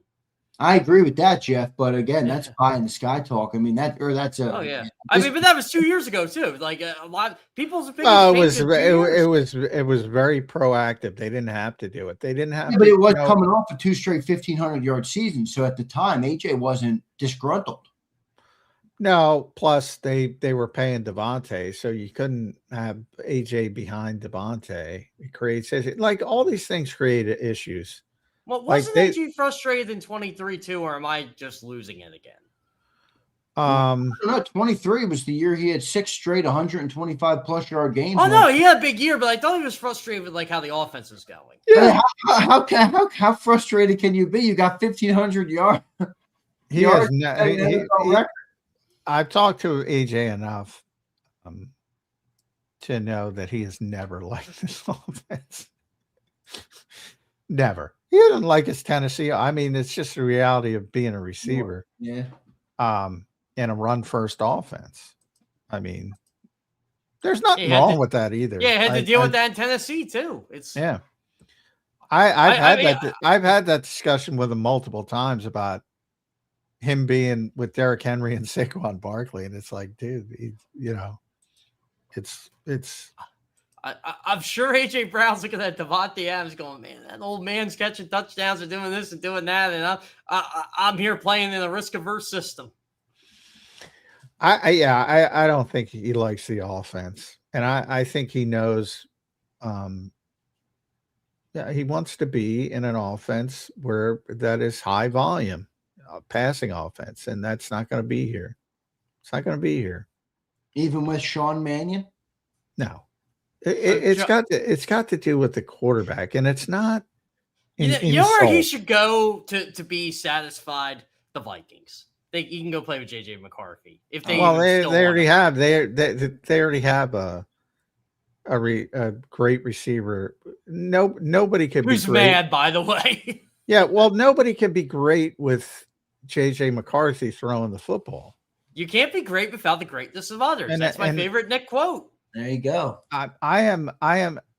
See, people are going to jump on the Jalen and say, McMullen. No, he's a certain style. I'm not comparing him to JJ McCarthy, but what he is not is a high volume thrower. He's not Matthew Stafford. He's not Joe Burrow, but he wins football games doing it exactly the way he does it. He's a very good quarterback, but the high level receivers that want numbers, and they all do, they would prefer to be in a different style of offense so they can get their numbers. Yeah. I don't know why it's so hard for people to understand. But people are gonna laugh if like Jalen has another 3-4 good years of football in them and they win a lot of games, and there's gonna be a Hall of Fame case. He does, by the way. Yeah, exactly. And then there's gonna be a Hall of Fame case for him someday, and someone's gonna laugh, man, how did AJ Brown not want to play with this guy? Or how did AJ Brown not? It's a funny pendulum, though. It's like you would think the more you pay somebody, all right, well, they're gonna do what your business wants them to do. But it's actually not. The more you pay somebody, it's like the more power they oddly get. The guys making $2 million they can't bark at all. But you start making 30, and it's like you'd think that they would shut up because the team has paid. And one thing I've always agreed with AJ is you pay me a lot of money to put up yards and touchdowns, and not doing that. We pay you a lot of money. I want to live up to my end of the deal here. The Eagles pay him a lot of money to contribute to the team to win a lot of football games. Yeah, exactly. And he's a good football player. He's a great football player. Not solely for the yards, but I get that's what he wants. So I don't know. Well, it's a weird culture, isn't it? I'm freaking AJ'd out. I really am. I am AJ'd out. I hope he's back, but I don't. At this point, whatever. It is what it is. I mean, if he's gone, then you got to keep moving and build your team in other ways. I mean, it's not the only way to win. And you know, And Zander, by the way, you can build your team in other ways. You don't have to replace. You're not replacing him. Yeah, but John, it's fair to point out that this team has never had this level of success, as you point out often in the last 4 years. And that started when A.J. Brown showed up. It didn't start when Sirianni and Hurt. Now, they had a good first year together. They started 2-5 and won 9 games. They had a surprising first year together. But when A.J. Brown showed up the next year, that's when things took it to another level. That's when this team became a perennial Super Bowl contender every single year. So if he goes, it's also fair to wonder, okay, well, what does this team look like after A.J. Brown's not? Well, no, it's fair. I'm not saying it's not fair. I'm just saying you don't have to replace and do the same thing. You can win in different ways. You can go get a big-time tight end. Maybe Kenyon Sadiq's the best tight end in the history of football, and you do it that way. I'm exaggerating, of course, for a fact. Well, then Jalen will have to throw the ball in the middle of the field more. Well, yeah, a lot of things would have to happen, but maybe Sean Manning's the greatest play caller in the history of mankind, and he does improve. But what if AJ gets traded and Devontae Smith has like 120 catches for 1,800 yards in the first? It's not going to happen. It's not going to happen because they're not a high volume throwing. Well, team. yeah, they're not. Yeah, they're just not a high volume team. So because people have made that's what happened with Jackson Smith and Jigba nobody knew JSN was JSN until DK Metcalf left. And, he became the NFL Offensive Player of the Year. He won that, right, Jeff? Did he win Offensive Player of the Year? I believe he did. I think he did. Either way, okay, so here's some advice I'll give. Look, I'm not a football expert here, but draft an Ohio State wide receiver if A.J. Brown's gone. But the point is, Sam Darnold's a high volume thrower, so you can put up big numbers. Yeah. They're not going to put up that here. AJ topped out, with 1,500, which is awesome. But you're not going to be in the 1,800 Jefferson, Smith and Jigba, Puka Nacua realm. You need a high volume thrower to get there. And by the way, be careful what you wish for. Now, the Seahawks won the Super Bowl. But oftentimes when you throw the ball a lot, you don't win as much. John, as you've talked about on this show for a long time, as we all want more passing. So we'll see. That's why I don't think you can't placate to everything AJ wants. But again, I'm over it. It is what it is. All right, Jeff, we appreciate you joining in today, my man. Make sure you guys follow Jeff at Jeff Kerr PHL. Looking forward to your coverage of the Phillies on 97.3 ESPN. Jeff, thanks for joining today, my friend, and we will talk to you again next week. It's a big one next week, Jeff, because it's legal negotiating period is open. Legal tampering period. It'll be the first legal tampering period in a couple of years I will not be in Disney World. No, there's a lot of stuff going on. Jaylen Phillips, Reed Blankenship, N'Kobe Dean, Dallas Goedert. That was one of the more entertaining things of Disney, by the way. Last year, I'm in line for Space Mountain. I'm getting texts from people. Oh, this has happened. This has happened. This has happened. I'm like, guys, I'm about to go on Space Mountain now. Yeah, tell me later. All right, Jeff. Thank you, brother. We appreciate it, man. We'll talk to you next week. See you guys. See you, bud.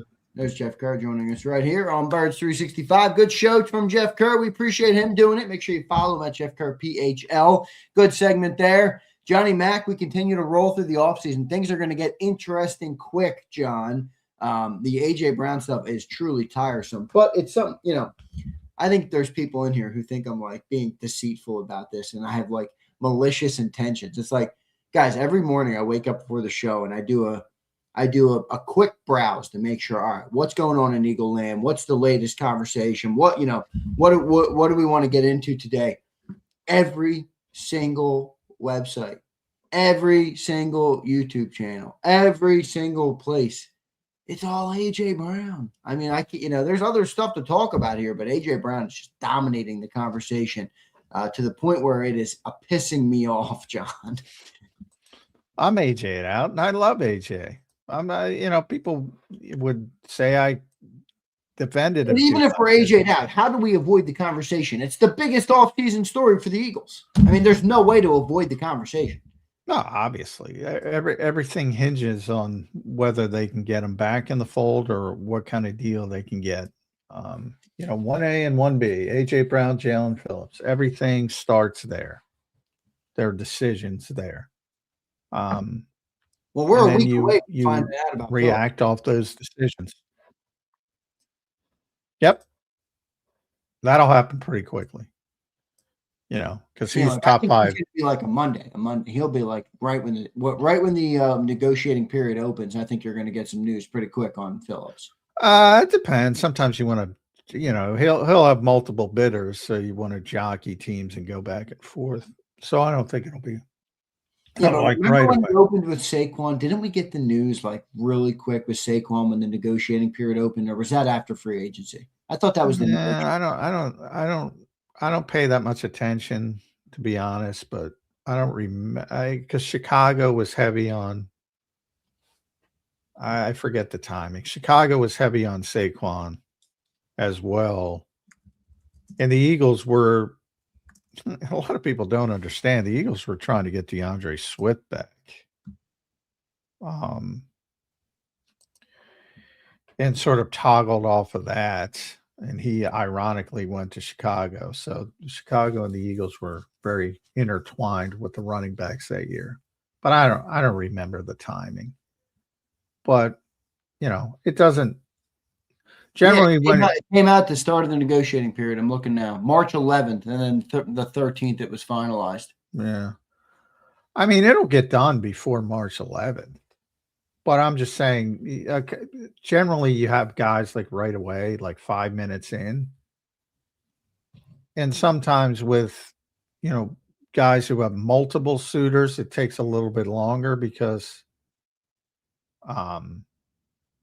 you want to jockey back and forth and go back and forth and say, oh, this is what they're offering. Can you up it?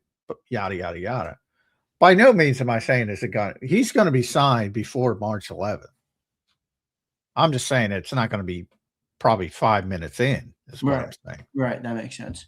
Yeah, Saquon's came out a couple hours after the legal tampering period, legal negotiating period opened up. So we'll see. I think Phillips is going to be the first one to come, obviously, in Eagle land. How quick do you think we'll learn on Nakobe Dean and Reed Blankenship, John? I think those are two names. I don't know. I'm a big Nakobe Dean guy. I really want him back, but I also understand the business, elements of it make it very challenging and probably largely improbable for that to happen. What do you think about Nakobe and Reed? Two other free agents who could be on the outs. Well, if the Eagles get Nakobe Dean back, that's the only one that will surprise me. Like I think there is no chance he's coming back. Zero. For Nakobe. Yeah. And he it's nothing about the Eagles don't like him or about he doesn't like playing here. It's just the situation. Jihad's waiting and they have it and he's going to play and Nakobe's going to get a 2-year deal at least elsewhere, maybe more. And for Eagles fans, you just hope it's not Dallas. Which it could be, right? Could be. But I think people over it, like knowing Dallas, I mean, like so many, Christian Parker's there. Well, Jerry Jones isn't going to say, hey, Christian Parker, decide who we're going to sign. But yeah, I mean, obviously Christian would probably want him, but you got some hurdles to deal with in Dallas. But he's the one guy. Everybody else, even Dallas, where I thought was like, well, I don't think his market's going to be as big as people think because of his age. And it would surprise me. I still think Dallas is going to go, but I wouldn't be shocked if he signs a 1-year deal and is back with the Eagles. Reed is truly market-based. I think the Eagles want him back, But, walk away number, probably 10 would be my guess. If he gets above that, it's probably gone. And then obviously Jaylen Phillips is the biggest one, which is all market based because they want him back. He's their number one priority. But if he gets $30 million, they're probably not paying that. What do you think their walkaway number is? I know it's tough to guess, but I'm just asking you to give it your best guess. 24. Now, if the deal was what I had mentioned, not to say that I'm perfectly accurate, but just because it's so close to your walkaway number, 25 million. Do they push for that? Probably, right? Probably. Because again, the problem is if you don't sign him, you got to go sign somebody else. Yeah, and then right. you're getting, or trade. Or trade. So, they want to get it done with Jaylen Phillips. And usually when they want to get something done, usually they get it done. And we'll see. And I have no reason to think, obviously, he's played his best football with Vic Fangio. Everything went well when he got here last year.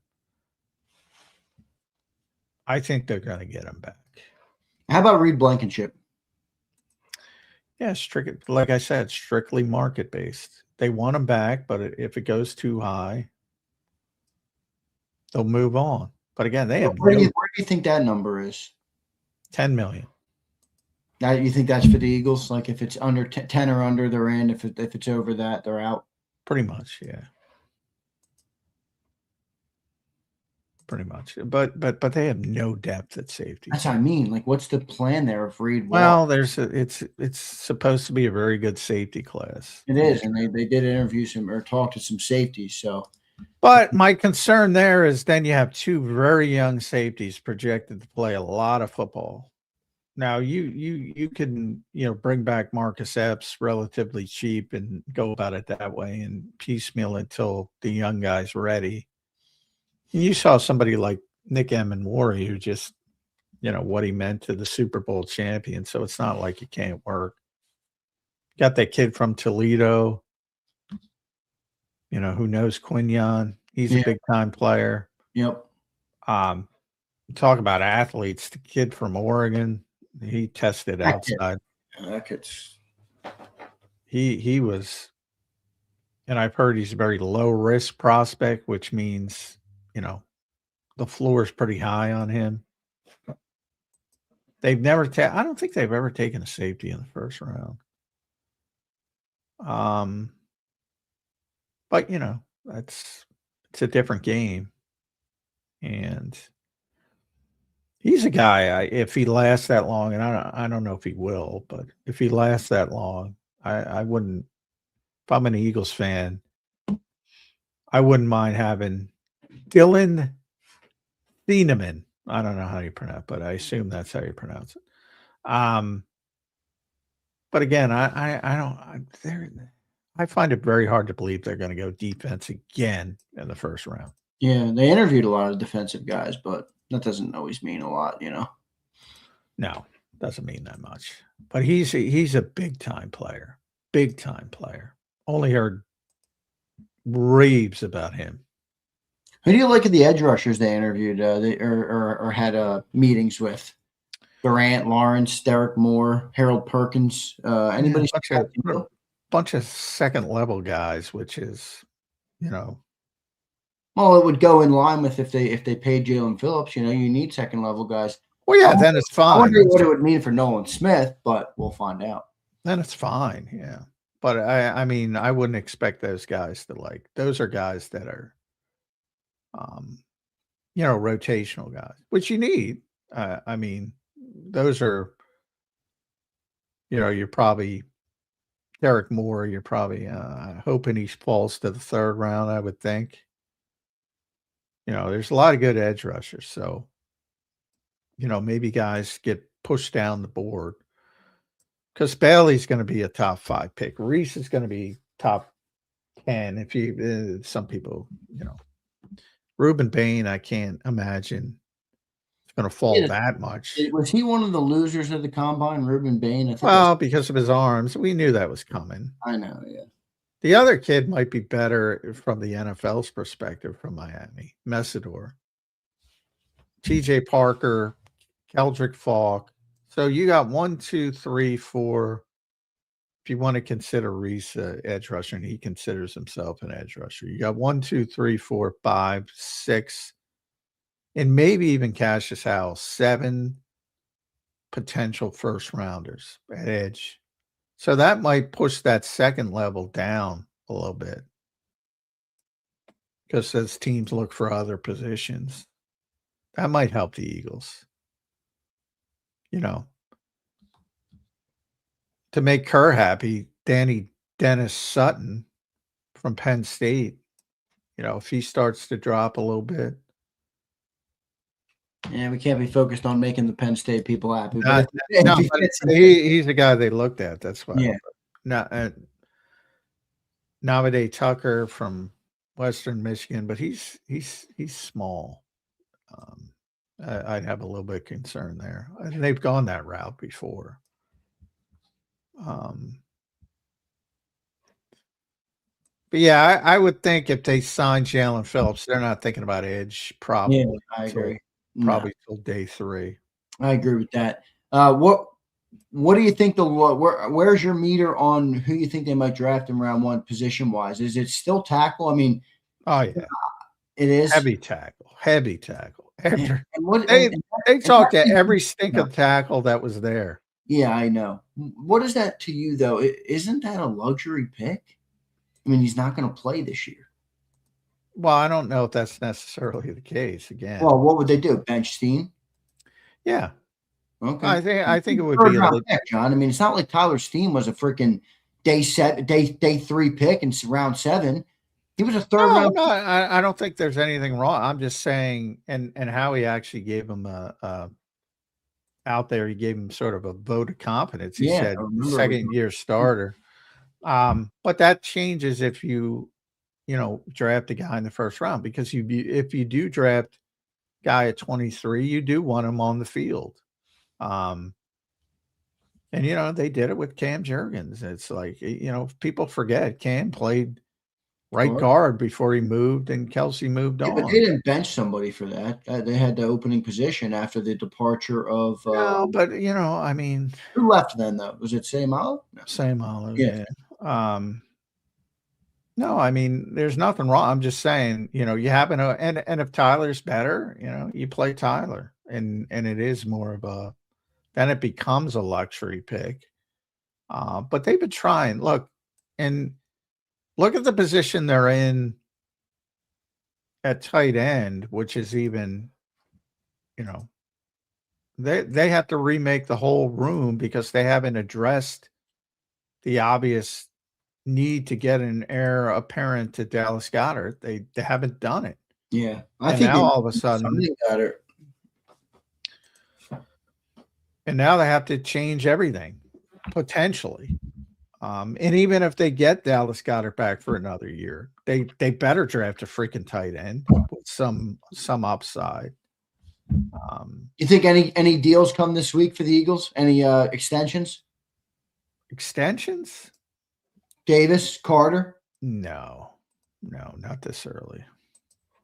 Any signings? But again, the timing. We already had a trade today. I'm not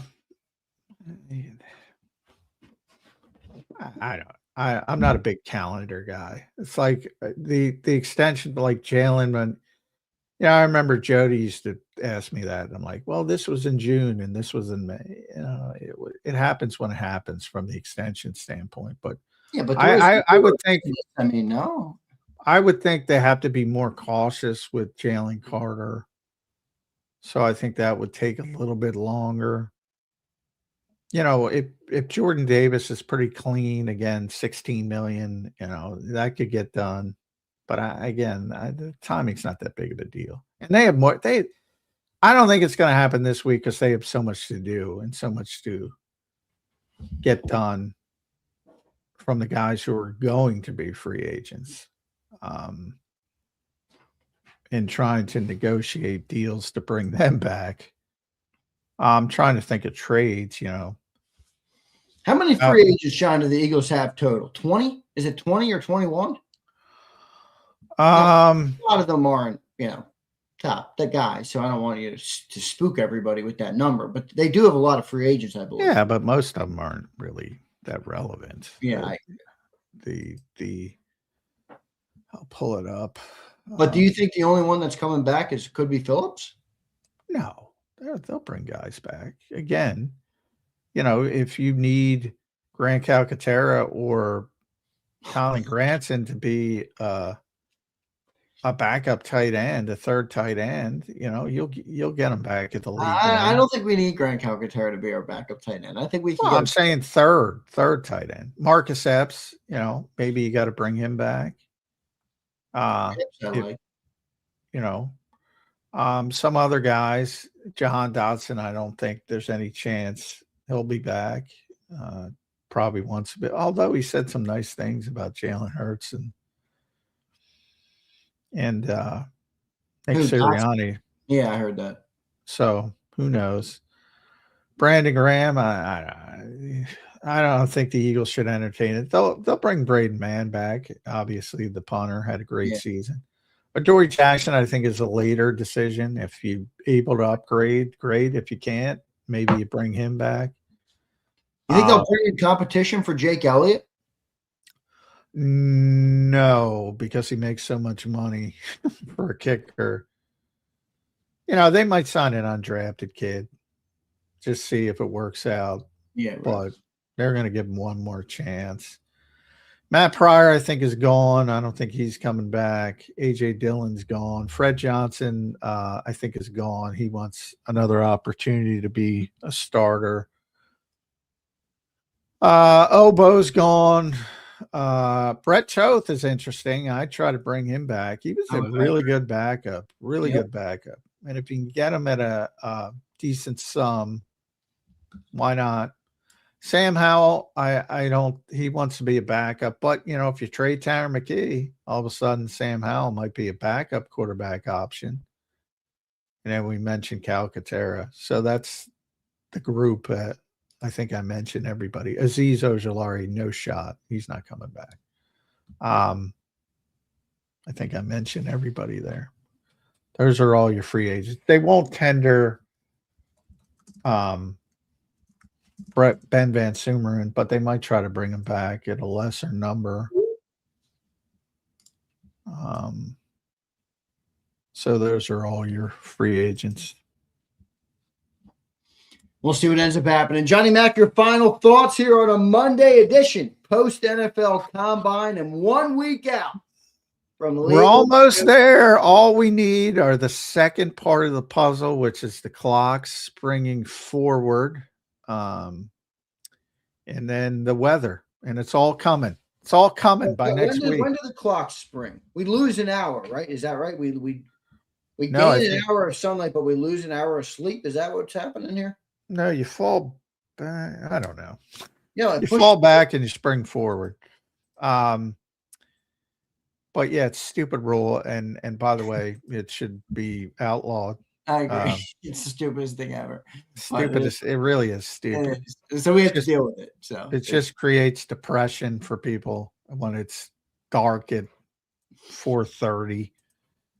But that's coming, and then the weather is going to be 70 degrees, and then free agency starts. So it's all coming up. The weather is what I'm excited about. I was out in Tennessee in the Smokies. It got nice. I'm like, man, I'm ready for this winter to end now. That was kind of a tease. And it's cold today, so it is a tease. Got to get past this winter. It's killing me. So March 8th. All right, so that's Sunday. So I assume Saturday night is when it will change? Saturday night, Sunday morning. So Sunday, 2:00 in the morning, technically, is when it happens. So it'll become 3:00 in the morning. Yeah, so we'll lose an hour of sleep. I'll take it. I'll take it too for more sunlight, but it is what it is. I'm up anyway. I'm always up anyway. Yeah, right. John, good show today, my friend. I will talk to you tomorrow on a Tuesday edition of Birds 365. Thank you, brother. All right. Thanks, everybody. All right, thanks, J Mac. There's Johnny Mac, John McMullen. Go and follow him at JF McMullen, the #1 Eagles beat reporter. A lot of stuff happening in Eagle land right now, everybody. How's everybody doing today? Let me see. I'm going to test this thing. Let me put these up. Let's go tall. Tall. Uh-oh, now I can see these knucklehead comments on the screen. This isn't a very good setup, StreamYard. Doesn't really work all that well, but it is what it is. What up, HKP? Deshay talking heavy this morning. Am I in 240 right now? Don't tell me I'm in 240. Rasputin, are you fucking with me? Are you messing with me? Because you've been messing with me about the internet. Mr. Rasp. Mr. Rasp is like my internet guru. He's not messing. Fuck. This piece of shit. You are blurry as hell. Fuck all you guys. And fuck the internet. And fuck Xfinity. All right? I'm filming from a potato. It's not a fucking potato. It's a piece of shit internet. Sorry. But I'm back to rated R streaming. When John leaves, I start to curse a lot. Yeah, F the PPA. Look, I still got him. Keys, just to remind myself, I kept him right in front of me. Just to keep the memory. Paid $224.26. Some bullshit. All right. Z back on dial-up. I don't know, man. Sorry about it, guys. I got to go anyway. I got to walk the dogs. All right. The dogs need to be walked. My dog wouldn't tell you. He wouldn't go to the bathroom this morning. I'm like, dude, I'm going on the show. I'm not going to see you for 2.5 hours. If you don't shit now and you shit in the house, we're going to have a problem. So we'll see if he's shit in the house. We'll see. He's just a pup. He's just a pup. All right. He's just a pup. Timu Internet. You hate to see it. Yeah, Zander, Sills wants AJ gone. I don't give a fuck what Sills wants. Kwoku. What is that? Like a what's it called? What's that goofy thing that some people like? If me just saying that's gonna piss people off. What's the thing that people like? I heard one of the guys talking about it at the draft. Anime? That's what it's called? Anime. Is that an anime name? Kwaku Foru? Is that an anime name? People love anime. It's weird. I haven't spent a single second of my life watching anime. I don't know a single thing about anime. I thought it was a niche category, like a furry. Like a furry. You guys know what furries are? It's like a furry. Anime is a furry. It's like a furry. All right.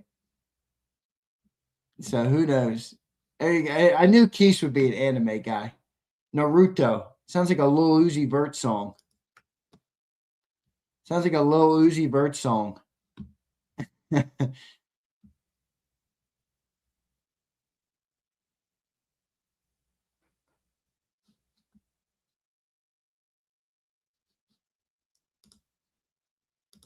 I don't know what the anime stuff is. That's what it sounded like, though. That's what it sounded like. All right, guys. Love all you guys. Appreciate it. Let me figure out this. I got to figure out. I might need to get a dedicated router, maybe, because I'm on a dedicated hard line, but Rasputin, I took a screenshot of your comment earlier, so I'm gonna start to work on this even a little deeper. I got a dedicated line for this computer. It appears that's not working. QoS is what I have to do. Who the fuck knows? All right, I'll figure it out though. When I move out of here, I'm gonna get some. What's it called? Fiber. I need like 5K, not 1K. A gigabyte's not cutting it. I need 5 gigabytes. That's what I need. I don't know why my speed test. Is my internet still trash? The whole thing? Was it trash the whole show or just the? I look like I do look like my dad. Yeah, how's the Corvette? Corvette's banging. I wish I took it to Tennessee, honestly, but I didn't. I'm going to get a video done this weekend. I think it's supposed to be nice this weekend. What am I using a month? Oh, Daz, a lot. No, I don't think it's fiber optic. That's the problem. All right, guys. Appreciate all you guys. Hit the like button. Trash the whole show, Zeke. Shut the fuck up. Speed test, Daz, you want to do it with me? Look, let me show you. This is why I get pissed off, Daz. This is exactly why. Okay? Let me show you. Let me show Daz why I get pissed off. Look, we'll do it together. We'll do it together before I go. All right, we'll do it together. Here we go. Speedtest.net. Go. All right, let's see what he does. Oh, look. Almost 1,000. Oh, over 1,000. Okay. That's on the download. Over 1,100. All right, that's pretty good. Should be good enough. Should be good enough for my download problems. Should be good enough. Oh, look, an internet ad. Oh, look at our upload. That's also up to 1,100. That's also up to 1,100. Ah, there's upload. Oh, okay. All right. 1,175. All right. My upload is higher than my download. Okay. I wonder why. I wonder what is going on with my internet. You see why I get pissed off? Because I fucking do this shit. I troubleshoot it. It shows me that everything is perfect. And then I click go on the show, and all you idiots are telling me I got bad internet. So I don't know what the deal is. All right? I don't know what the deal is. I told you it's not. I tried telling you guys that. You guys think I make shit up. I don't need a new camera, Keith. It's the same camera I've been using the last 2 years. So, who the hell knows? Who the hell knows? You're right, though. My internet is flying. So, you would think it worked. Bob Lang had, there you go. That is a valid explanation, Original Philly. Who knows? Maybe the app is misleading. I don't know. I've used multiple. So I don't know exactly why it doesn't work well, but it is what it is, what it is. StreamYard's been really sucking. YouTube. What's going on with YouTube? I can't even type comments. I try and chirp somebody, not even with a curse word, and they're like, "Sorry, we can't send this comment." I'm like, "What? Send the comment." Who knows? All right, guys. Love all you guys. Sorry about the internet. I'll try and get it figured out. I'll try and get it figured out. But appreciate all you guys doing it. Hit the like button. See you next time, everybody.